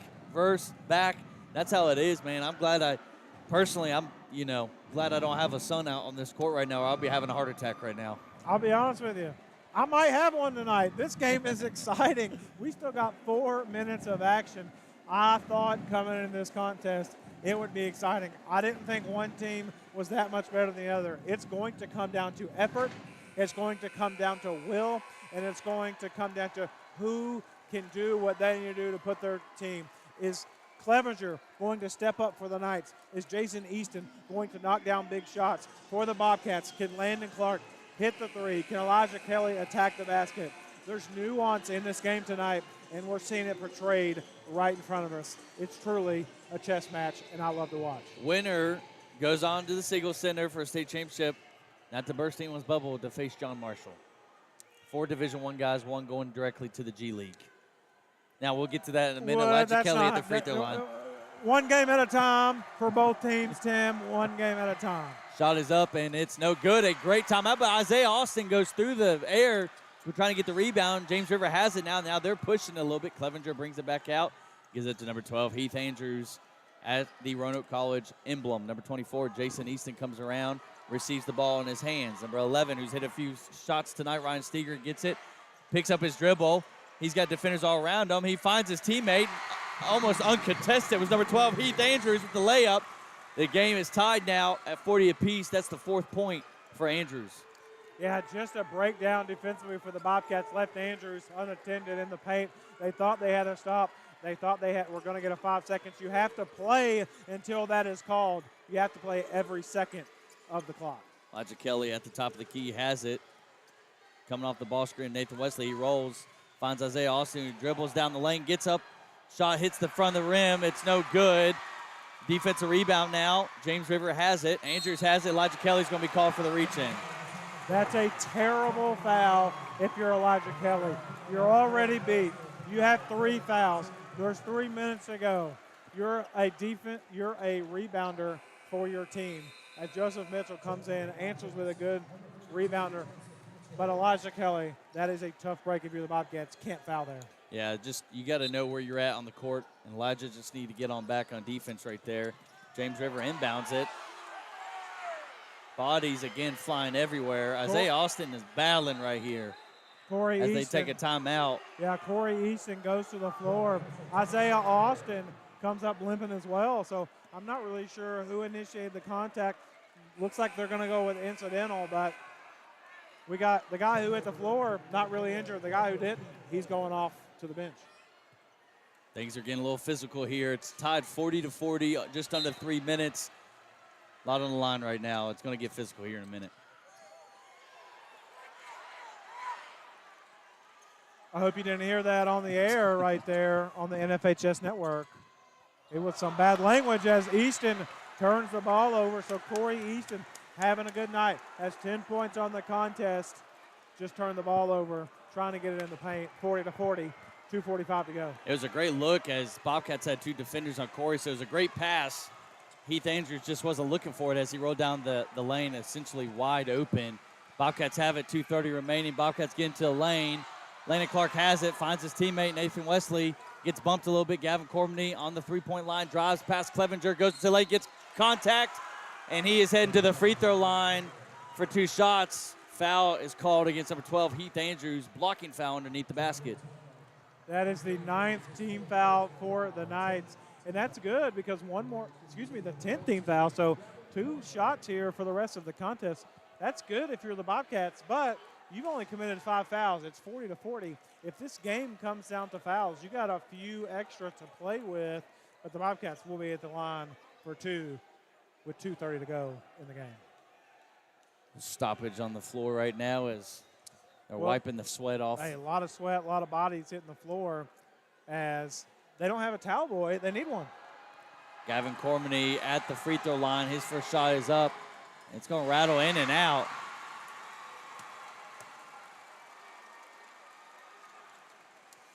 Bobcats have missed 7 free throws tonight in this contest.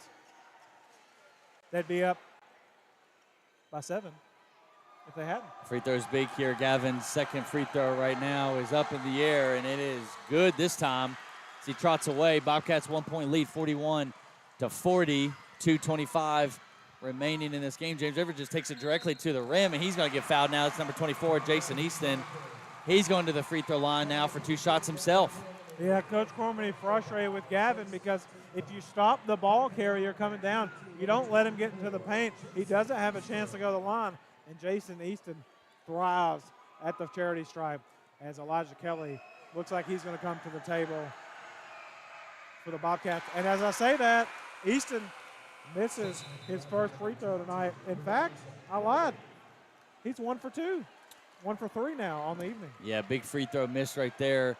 Unconventional missed free throws on both ends so far. You can tell the nerves are starting to get up. 41-40, second free throw up, and it's going to roll in. Number 24, Jason Easter, senior going to Lynchburg College, nails that one, and we're tied at 41 apiece here. 2:15 remaining. Bobcats with the ball.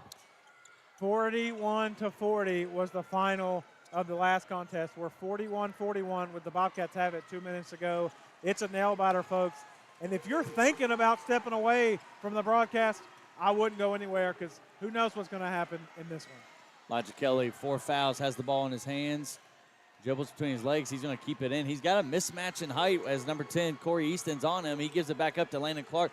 Down to 1:40.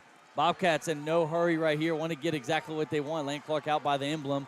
Over to Nathan Wesley right in front of our table. Back across the court to Elijah Kelly. The Knights have elected to not push up on the defenders here. Landon Clark into the lane. Pump fakes. pivots, turns it over. Here comes James River. 1 minute, 23 seconds. Knights with the ball in their hand. None other than number 22, Clevenger, who gives it now up to number 12, Heath Andrews. Timeout taken by James River. 1:15 remaining in this fourth quarter. The game is tied. Radford 41, James River 41. Well, it's an interesting defensive set there for the Knights. The Bobcats are so stagnant there, they weren't going to press up. The coach said, everyone get back. We're going to let them make mistakes. And essentially, that's what the Bobcats did with 1:15 to go. The Knights the Bobcats have only committed 5 fouls.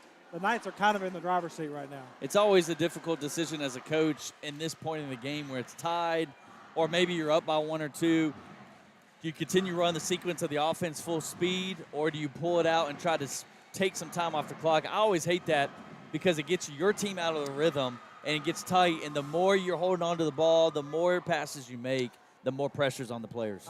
I understand the sequence of events, but I hate offensively and defensively when you play what we call prevent, okay? Yep. You slow it down, you get out of the change. Where I'm from in football, prevent defense prevents you from winning ball games. And in basketball, it can do the same, offensively and defensively. The Bobcats have been stagnant. They had to go to somebody, and they couldn't get it done. The Knights, I believe, off the timeout, know exactly what they're going to do. If it's me and I'm the Knights, I'm looking to get the ball in Clevenger's hands. They tried to at the end of the half, and I believe they're going to at the end of this ball game. James River inbounds it on the sideline right in front of our radio booth here. 1:15 remaining in the game. Bobcats coming out in some trapping. James River finds a backdoor cut. They pass it up, decide not to take it. Back at the top of the key. Heath Andrews has it back up to number 10, Corey Easton. James River had a wide open layup, decided not to take it, brought it back out. Clevenger has it on the wing. He's got Nathan Wesley right in his grill. Landon Clark right into the passing lane. Almost got a steal. Number 11, Ryan Steger has it. And now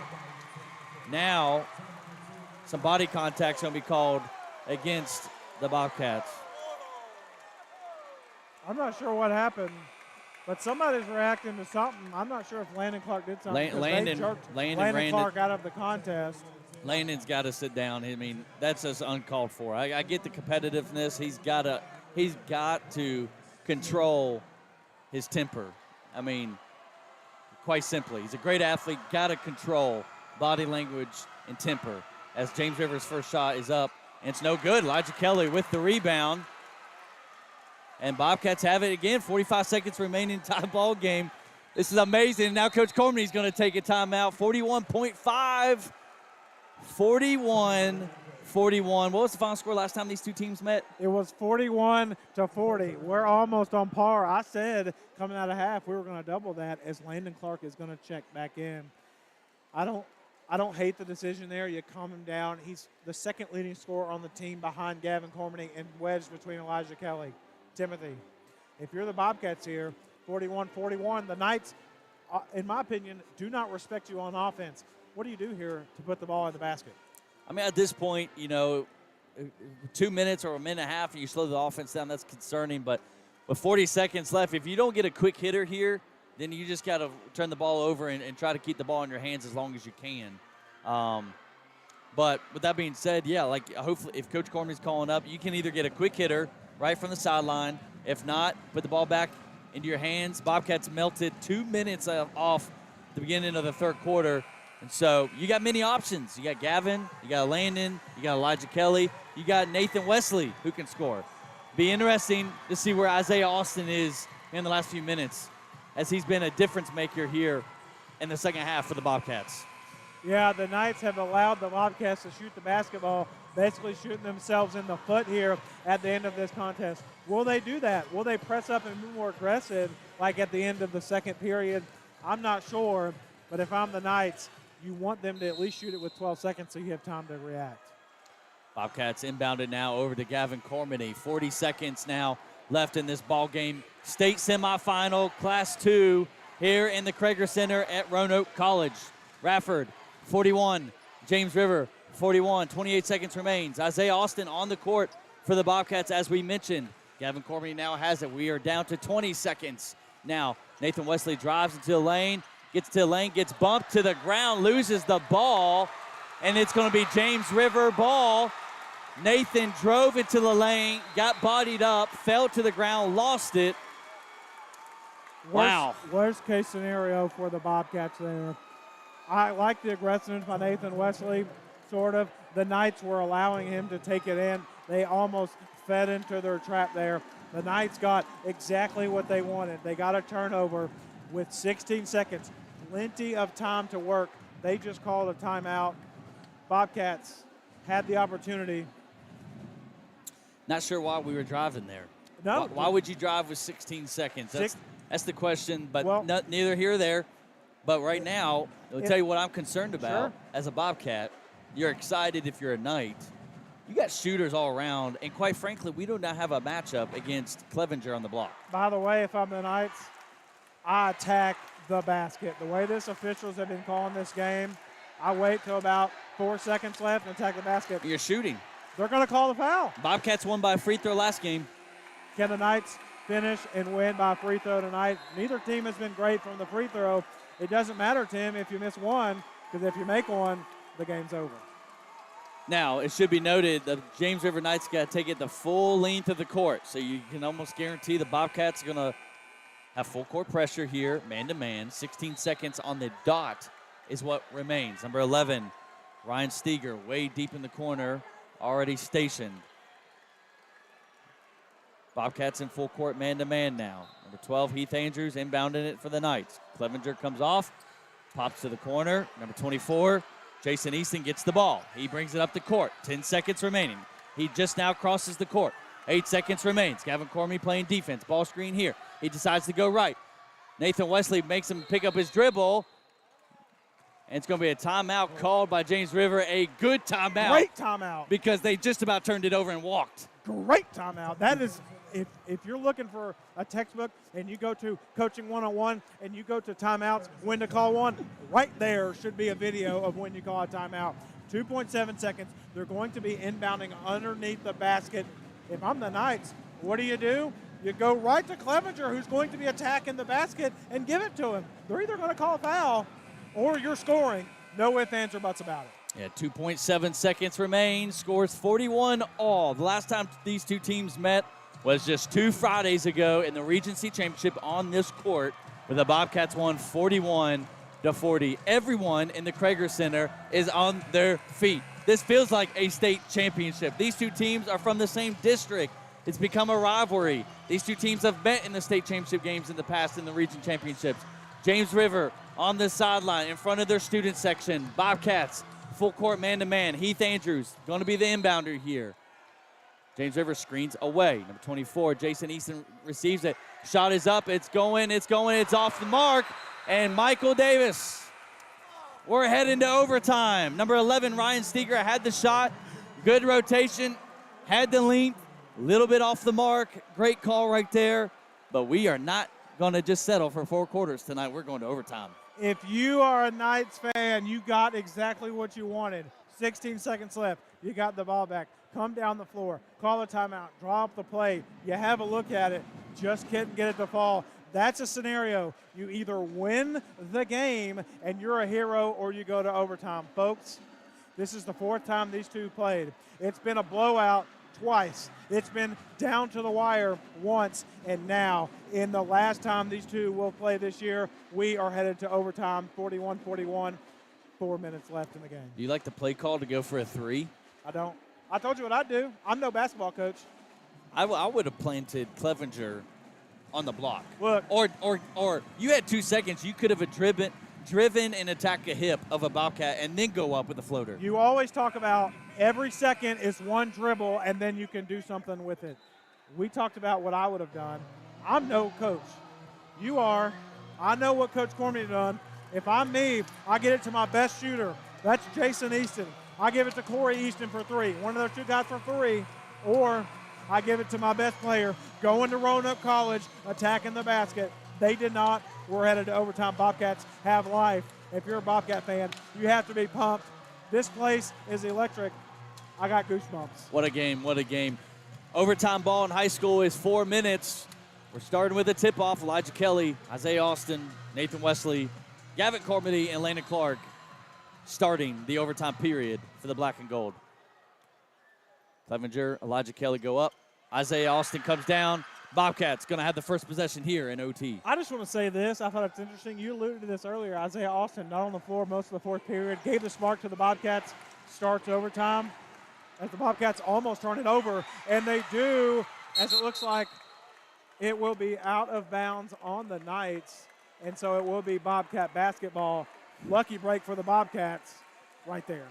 Yeah, right at the cue. Elijah Kelly lost control of the ball. So Bobcats have had the ball to begin most of the quarters here tonight, and I believe they've gone empty. So a bucket here, the beginning of the overtime, would be critical. Elijah Kelly now, Isaiah Austin over to Gavin Cormany at the top of the key, looking for Landon Clark. He doesn't find him. Nathan Wesley throws his hands up down on the block. Nathan Wesley comes off a screen, receives the ball.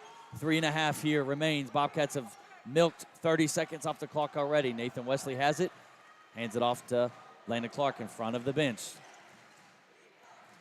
Bobcats have to look for scoring here. As they're dribbling at the top of the key. Not going to rush anything as Gavin Cormany gets thrown out of bounds here by number 12, Heath Andrews, as the official calls a foul. He hit the bench hard. That is a very hard foul as he comes out as number 12, Heath Andrews. I believe that's his third. Might be his fifth, the way they're... I believe it's the fifth. He walked right off. My fault. Number 12, Heath Andrews, who's been a tough-nailed player tonight for the Knights, fouled out, so he is done for the evening. That foul, though, going into overtime, you keep the foul count, so the Knights with 10 fouls, Bobcats are in the double bonus, so automatically 2 shots for Gavin Cormany. Yeah, but the Knights have Ben Bailey to replace him. A senior gave good, valuable minutes early in this contest as Gavin Cormany knocks down huge free throws. Bobcats struggled here from the free throw line tonight, missing 7 free throws so far in this contest. Make the first one in overtime. Gavin Cormany receives the ball from the official. Second shot is up, and it's good. Gavin Cormany gives the Bobcats a 2-point lead here, 43-41. 1 minute has gone off here in the overtime period. Number 22, Patrick Clevenger, bringing the ball up. Nathan Wesley guarding him closely. Zigzag drill all the way down the court. If you're the Knights, this is a great matchup, in my opinion, for the Knights. Can back down Nathan Wesley in the paint as he attacks the basket. Shot is up, no good. Tipped out of bounds, and the Knights recover. James River with another offensive rebound. Really, that's kept them into possession a lot tonight. Number 5, Ben Bailey, almost loses the ball. He falls out of bounds, and it still goes into the hands of number 24, Jason Easton. And so ball bouncing James River's way here, early overtime. Again, Ben Bailey has it on the wing, immediately looking to give it away to Clevenger, who squares up, takes a peek at the rim. This time he's going to give it up to number 11, Ryan Steger, who has it now on the wing. Down low to Easton. He squares. Almost loses the ball. He does lose the ball. Landon Clark has it. Nathan Wesley ahead. Landon going to pull it back out. Hesitates. Gets it to the lane. Finds the contact, and he's going to the free throw line for 2 shots. Yeah, that's a good look. Nathan Wesley wanting the basketball in transition up. It was a weird 2-on-2 break there. The sophomore, scoring leader for the Bobcats, decided, I'm going to take this out, and he's going to the free throw line as Parker Prelo will go to the table. It is 2 shots, though, so he'll have to wait 1 second. Landon Clark at the free throw line. His first shot is up, and it's nothing but net ice-cold veins right there by Landon Clark. Bobcats were down by 3 earlier, and he drove to the lane, got fouled, got the and one, and tied it up. Landon Clark with 13 tonight so far. His second shot's up, and it's going to rattle in and out. It looked like it went completely in. James River bodies all over the place once again. Ball sails out of bounds. It's going to be James River ball. Bobcats looking to pick up full court once again. 44-41, Bobcats over the Knights. 2:05 remaining here in overtime. Krager Center at Roanoke College. Knights inbound it over to Clevenger. They kind of clear. Nathan Wesley going to be guarding him once again. Picks him up at half court. Nathan right in his hip. This is a big assignment for Nathan Wesley tonight, and I feel like in this overtime period in fourth quarter, he has answered the call as the Bobcats thought they got a turnover, poked out of bounds, so the Knights will inbound. But hats off to the senior Nathan Wesley for picking up Clevenger. It's critical to note with Heath Andrews on the bench, he's been the ball handler, bringing it across and kind of getting the offense into flow. Since Heath has fouled out, James Rivers struggle as the shot goes up. It's long, going for the rebound. Clevenger comes down with it, finds an open player, shots up, and it's good. Number 11, Ryan Steger, he's hit a lot tonight. He's at 23? 9. Oh, 9. Sorry. I was like, what? He's got 9 points tonight, but they've all come behind the three-point arc. Good rebound by the Knights. Good second chance opportunity, and we're tied up. That's going to be Elijah Kelly drives the lane. By the way. Gets called for the charge, and that's going to be the 5th one for Elijah Kelly now. Terrible call. Just want to say that out loud. The guy's backing up. Goes to the floor. Tough call there. You're allowed to move a little bit, right? Now, you can't go side to side, but you go front and back. Can you now? Yeah. Okay. All right. But I know in college it's only the circles, but he was completely under the basket. Right. Which in high school there is no circles. I think there should be. It's more dangerous for high schoolers. Correct. Because what they want to emphasize is you coming up under. Right. That's not really what that was. But in college, you're right, that wouldn't have counted. With 1 minute to go, though. That's a big play. Tough. 44-44. That's a tough play by James River. They get it down low. Clevenger has it, gets into the lane. Gavin Cormany right there to stop him. Floaters up. No good. It looked good from here. Woo! 1 minute remaining. Sorry. Bobcats with the rebound. Here comes Gavin Cormany. Ball game tied, 44 all. Coach Cormany takes a timeout. This time a full one. Yeah, Coach Cormany's sitting with 4 timeouts in his pocket. I'm surprised he's got them because I'm a guy who loves using timeouts. So, but hey, that's why he is over there and I am over here. Coach Cormany knows what he's doing. And Tim, this thing could come down. We've talked about how it's a chess match. We've talked about what you're going to do on offense and defense. If this thing comes down to coaching, I know which coach I want on my side. But with Elijah Kelly on the bench now who just fouled out, where do you go? You got Joseph Mitchell coming in. Joseph is not a flashy player like Elijah, but to tell you the truth tonight, no damage done to Elijah by this comment. He hasn't been effective tonight. Sure. He hasn't changed the game for the Bobcats. Joseph Mitchell brings height as well, and Joseph Mitchell brings that senior leadership onto the court. So now you couple that with Nathan Wesley, who's been leading. So you got Landon, you got Nathan, you got Gavin, you got Joseph who can knock down some shots.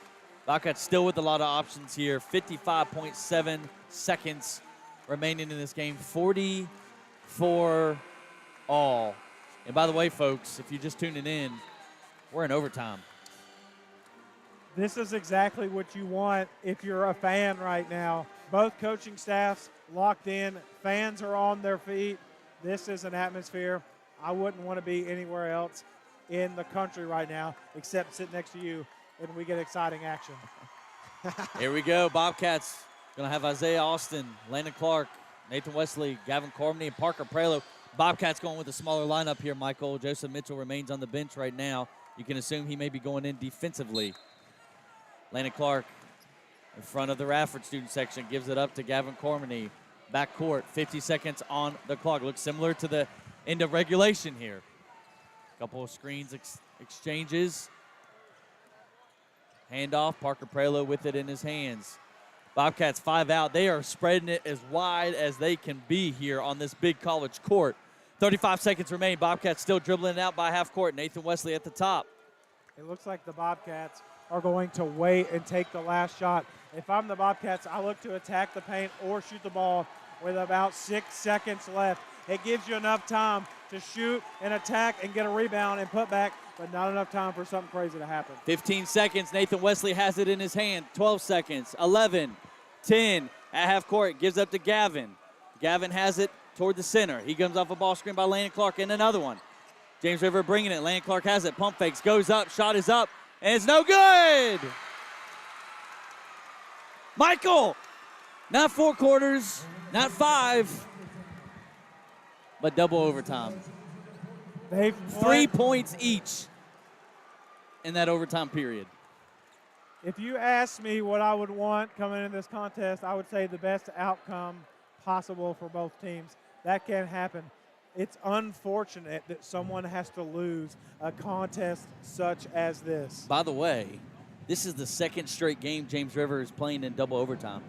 They beat Union in double overtime to get to this place. You're right, and the thing that Union did that the Bobcats have not done, and I don't want to step on my toes here, but they were giving the James River Knights wide open three-pointers in overtime and in double overtime. Yeah.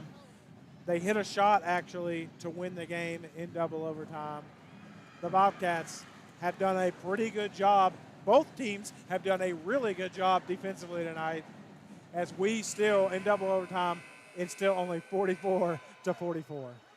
Unbelievable. Both of these teams deserve to be at this stage. Again, both teams from the Three Rivers District. The fourth matchup of the year. Bobcats with 2 wins. James River with an embarrassing whipping on the Bobcats on their own court. Here we are, part 4, double overtime, 4 more minutes. Game tied at 44. I just want to say this. I don't know what Roanoke College games are like, but this is standing room only. We got the bleachers filled. We got everyone standing around the concourse. No one wants to miss a second of this action.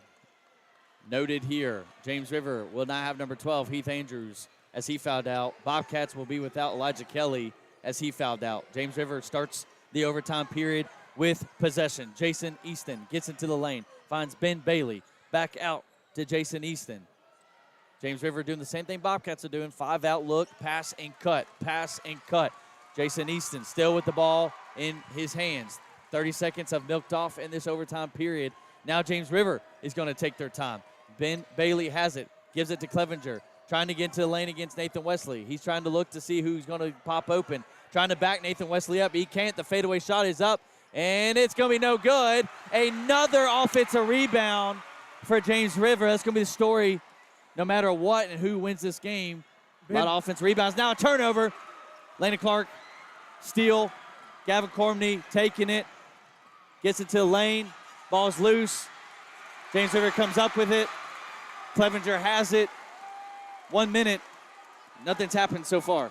Back and forth we go. Nothing's happened, but a lot has happened. At the same time, it feels like if someone can put a field goal in the basket, they're going to come out with a victory, and that's what both teams kind of think is going to happen right now. Clevenger has it. He's getting a ball screen by number 24, Jason Easton. Clevenger trying to get into the lane again. He hesitates, goes up. It's no good. A late whistle comes in, and Clevenger limping on his ankle the way he came down right there.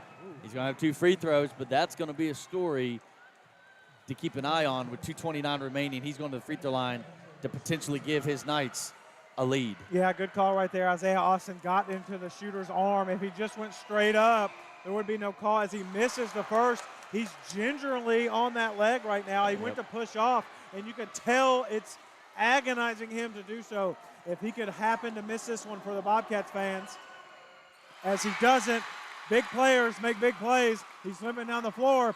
But, hey, 2.5 minutes to go, state semifinal, he's not coming off the floor. 45-44. We've been in the 40s for an hour and a half, it seems like.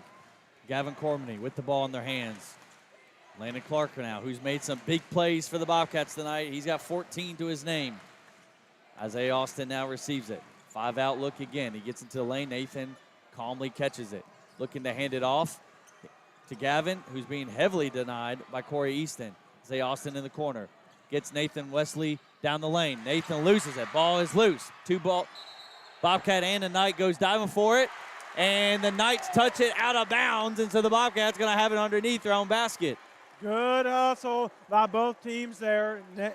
The Knights want Nathan Wesley to bring it in the paint because as soon as he does, they're going to take it from him. They do just right there. It goes out of bounds, but a lucky break for the Bobcats. Good hustle as it is Bobcat basketball. Nathan Wesley, the senior, goes to the floor, and Joseph Mitchell comes in for him. Isaiah Austin comes off a double pick. He receives it over to Parker Prelo. Gavin Cormany coming now, receives it. Being guarded by Ben Bailey, who's going to reach in, and guess what? That's 2 free throws just from a reach-in foul. Yeah, unnecessary foul at that. You didn't need him. You had Gavin Cormany going to the outside. He wasn't going to be able to take a shot. He wasn't going to be able to attack the basket, and you come away with a foul just reaching in. Tough break as Nathan Wesley, they wrap up his hand, and Gavin Cormany sinks the first free throw. Big play right there by Gavin.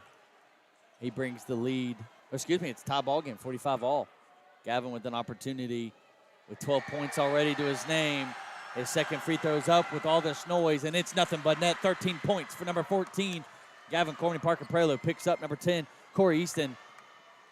Back court here now over to Clevenger, who walks it across the logo over to Easton. Corey now to Jason. Jason drives the lane. Isaiah Austin tries to take a charge. They're going to call a block. The ball looked like it was going to go in. But Jason Easton headed to the free throw line for 2 shots. Yeah, that's a tough break for the Bobcats. It looked like Isaiah Austin was there. He must have moved, as you said, to his right or his left. As we mentioned this earlier, Nathan Wesley, who came off after the missed shot, but Easton knocked it down, has his wrist wrap up now. So interesting, as Coach Cormany wanted a timeout, I thought, but it looks like Nathan Wesley is just going to come in the contest. Coach Cormany wanted a timeout before the first free throw, did not get it. It's loud in here. It's hard. Coaching, I was screaming my head off trying to get timeouts on Friday night in a state quarterfinal game, but Bobcats take a timeout. It's going to be a 30-second. Ball game is tied at 46 apiece, 129 remaining. If you're tuning in, thank you for tuning in to Bobcat Sports Live and the NFHS Network. We are here in a packed, loud, enthusiastic Krager Center here at the beautiful campus of Roanoke College of Salem, Virginia. These two teams met 2 Fridays ago in this same gym. The result, Bobcats win 41-40, take home the Regency Championship because of Parker Prelo's 1 for 2 at the free throw line, which ended up being the game winner. Yeah, and you know what? I'm really nervous for all these young men out here tonight on both teams. If you're a parent, you have to be proud. Hats off to both fan bases, both teams, and all of these young men out here. Again, I said it earlier, it's a shame that one team doesn't get to move to the championship because this feels like a championship right here. Absolutely, yeah. Both teams have fought and crawled, but we still got a minute and 30 that we think left in this game. We're already in double overtime. Why not just keep going? And why not? Free throw line is number 24, Jason Easton. His second shot is up, and it rattles in. James River now with the 1-point lead. 129 remains. Score 47-46. Nathan Wesley brings it across for the Cats. Bobcats trying to get the ball here at the middle of the court here. Isaiah Austin, the number 10. Wants it bad in Corey the paint Easton right going at it. They are. Smaller guys on the floor. That doesn't mean they can't body each other up. Isaiah Austin wanted on the block, screaming at Nathan Wesley, but he ends it off to Parker Prelo. Quick Parker Prelo comes to the lane. Wisely gives it back up. Gavin atop the key. 1 minute is remaining in this game. Bobcats down by 1, but being patient. They've got to get going. Attack. You're in double bonus. It's Clevenger going after Gavin. Gavin hesitates, gets into the lane, pops it out to Isaiah Austin. Isaiah didn't even look to shoot it. He goes up into the lane, and it's up, and it's good! A big muscle play by Isaiah Austin, having the game of his life right now. He has got 9 points to his name. 48-47, James River comes up. 30 seconds remains in the ball game. Ben Bailey has the ball in his hands. He gives it up to Corey Easton, who brings it out to the half-court line. Parker Prelo on him. We got Jason Easton now at the elbow. Gavin all over him in his grill. Gavin up in the air. Whistle blows, and there's going to be a foul called. On the floor. It's going to be on the floor, which James River's still going to have 2 shots. They will have 2 shots, but, you know, if he's going to make that shot, you don't know if he does or not.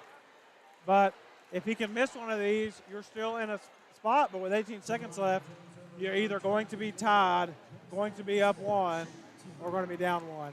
Yeah, big free throws right here for number 24, Jason Easton, and he misses the front end. That brings life to the Bobcats here. It was short. These kids are exhausted. Clevenger is tugging at his jersey. He is huffing. Second free throw now for Easton is up, and it is no good. Bobcats recover it. They've got the rebound. Nathan Wesley has it. He's going to be fouled. And Nathan, the senior, heading to the free throw line. 2 big free throws, up by 1. 14.3 remaining in this game. Timeout taken. Coach Humphreys for the Knights. Yeah, those were big-time free throws for Jason Easton. Missed 2 earlier in the contest. Now missing 4 free throws of 8 tonight. 50% free throw shooter. If you had asked me, Tim, if you have Jason Easton at the line, and you said, I got to win the ball game, I'd take them odds. The Knights still have time with 14 seconds as the Bobcats will go to the line. They're going to send Nathan Wesley to the line with 2 shots. Now, that being said, I'm going to say it early so I don't have to say it in a minute. Nathan Wesley has been to the free throw line one time tonight. I was going to say, don't say it. Don't say it. As those were big free throws for Jason Easton, these are big free throws for Nathan Wesley as well. Out of the timeout, got to think about it even more.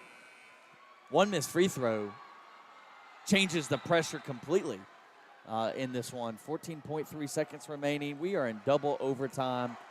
We're in double overtime. We're still in the 40s. What a defensive game. Hey, if you told me to bet the over, I would have took it. I'd be way wrong, but I'd be having a blast, and that's where we're at. 14 seconds. We said at the beginning of the game, if it's a defensive game, that's an advantage for the Bobcats. So Nathan Wesley will not be at the free throw line. He has to be. Did we call a timeout? He was fouled, was he not? Bobcats get it in to Landon Clark. As they're looking to trap, not to foul, they finally foul. 10 seconds. I thought he fouled, unless we call a timeout. I thought it was a foul that they called. No? Well, now, apparently not. Guess not. Landon Clark now to the free throw line for 2 shots. He's been to the free throw line as well tonight. 48-47, 10.9 seconds. Landon, his first free throw's up, and it's no good. The weight is even more. Landon Clark got to make this shot here to keep it interesting. First shot, his second shot is up, and it's good. He nails the second one. Bobcats full court man-to-man here. They immediately give it to Clevenger. He's got 8 seconds. He's driving hard. Good defense right there. Wide open shot is up. It's no good. The defensive rebound to the Bobcats, and they win. The Bobcats, out of double overtime, come out victorious. Final score 49-47. What a battle. What a fight. Bobcats heading to Richmond once again for an opportunity at a state championship. Knights got the perfect look with 4 seconds to go. Wide open 3 from Ron Steger. He has 9 points, all behind the 3-point line tonight. He was wide open, no one within 12 feet, and he could not hit the 3. What a fantastic game. That would have made the Knights night as they would have moved on to the championship. They missed. So the Bobcats move on, survive, and advance.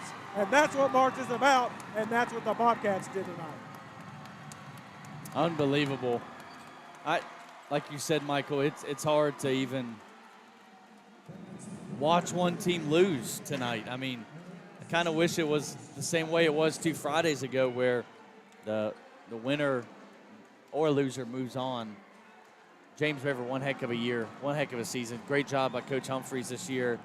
James River has nothing to hang their heads over. Clevenger, quite emotional here tonight. It's his last game. It's a James River night. He fought tooth and nail. Every part of his energy was into this game. And he walks off now. Not the last time here, though, as he'll be coming to Roanoke College to play ball. But once again, ladies and gentlemen, your Bobcats win 49-47, double overtime. In a game that was played just 2 Fridays ago to a final score of 41-40. Everyone got their $10 worth tonight.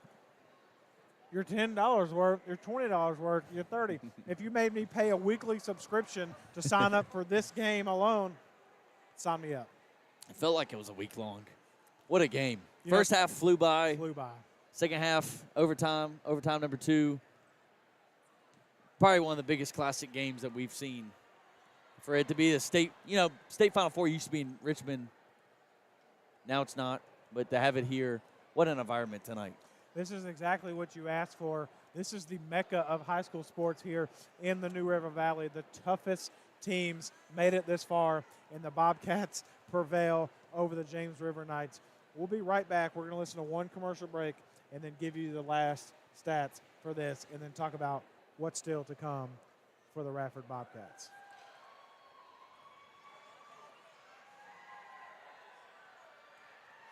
Hello, Bobcat fans. This is Timothy Worrells, one of the voices of the Bobcat Sports Live Network. And I want to say thanks to all of our sponsors who make this happen. Mullins Funeral Home and Crematory, Davis Attorneys, Brad's Barbershop, 11 West, Dr. Bart Eastwood of Sideline Orthopedics, Dr. Kayla Mullins from Fairlawn Family Dentist, Sweet and Savory Donuts and Bagels, Ameriprise Financial, Radford Drug on West Main, and Brick House Pizza. Because of these Bobcat supporters, we are able to bring you all the action when life doesn't allow you to be here in person. Thanks, everyone, and go Bobcats! Hey, this is Eli Mullins with Mullins Funeral Home in Radford, located right across from Sonic on Main Street, where we've been doing business for almost 100 years. We're thankful for the continued support of the people of Radford throughout all these years, and Bobcat Sports Live for allowing us to be there with the Bobcats when our schedules don't allow us to be there in person. Good luck. And we're back. If for some reason you're just tuning in, you missed the best game of the season for both the James River Knights and the Radford Bobcats. Bobcats come away with a victory, 49-47 in double overtime here in the state semifinals. Bobcats will move on and play in the championship. We're going to go over your stats real fast with you. Ron Steger had an opportunity to be a hero for the Knights, missed the open shot there at the buzzer, ended up with 9 points. Heath Andrews with 4. Corey Easton with 10. Clevenger with 13 points leading the Knights. And Jason Easton missing both free throws there at the end of the double overtime, finished with 11. Of course, all these are unofficial here at Bobcat Sports Live. Parker Perlow over to your Bobcats with 2 points tonight. Isaiah Austin with 9. Elijah Kelly with 6 points tonight. Fouled out early in the contest. Nathan Wesley with 4. Max Knipe with 2. Leading all scores for your Bobcats in the game. Landon Clark with 13 and Gavin Cormany with 13. Again, your Bobcats win 49-47. Before we get out of here, Tim, any last thoughts? Yeah, again, great job by James River and the way they fought tonight. And those kids have a lot to be proud of. You know, those athletes who worked a lot hard, and they deserve to win tonight's game just as much as anyone. And so great night of basketball. Thanks to Roanoke College and the Krager Center for being great hospitable people for us the last few weeks, and just a fun place to be at. But I believe that we can, just like Madison Square Garden is for Duke, I believe the Krager Center is now the home away for home for the Bobcats. I agree with you 1,000%. It feels like every other year the Bobcats are competing for a state championship, and there's a reason it is Titletown. Radford High School only hangs championship banners in their gym. Some schools hang Region C, runner-up, Class 3A division, and that's not going to fly. Bobcats move on and advance. What a game. What a game. Well, the final score here, once again, ladies and gentlemen, from Roanoke College, your Bobcats continue on this Saturday for one more game, a shot at the state championship game. Final score tonight, 49-47, double overtime. Michael Davis, Timothy Worrells, Bobcat Sports Live, NFHS Network. And as always, ladies and gentlemen, it's a great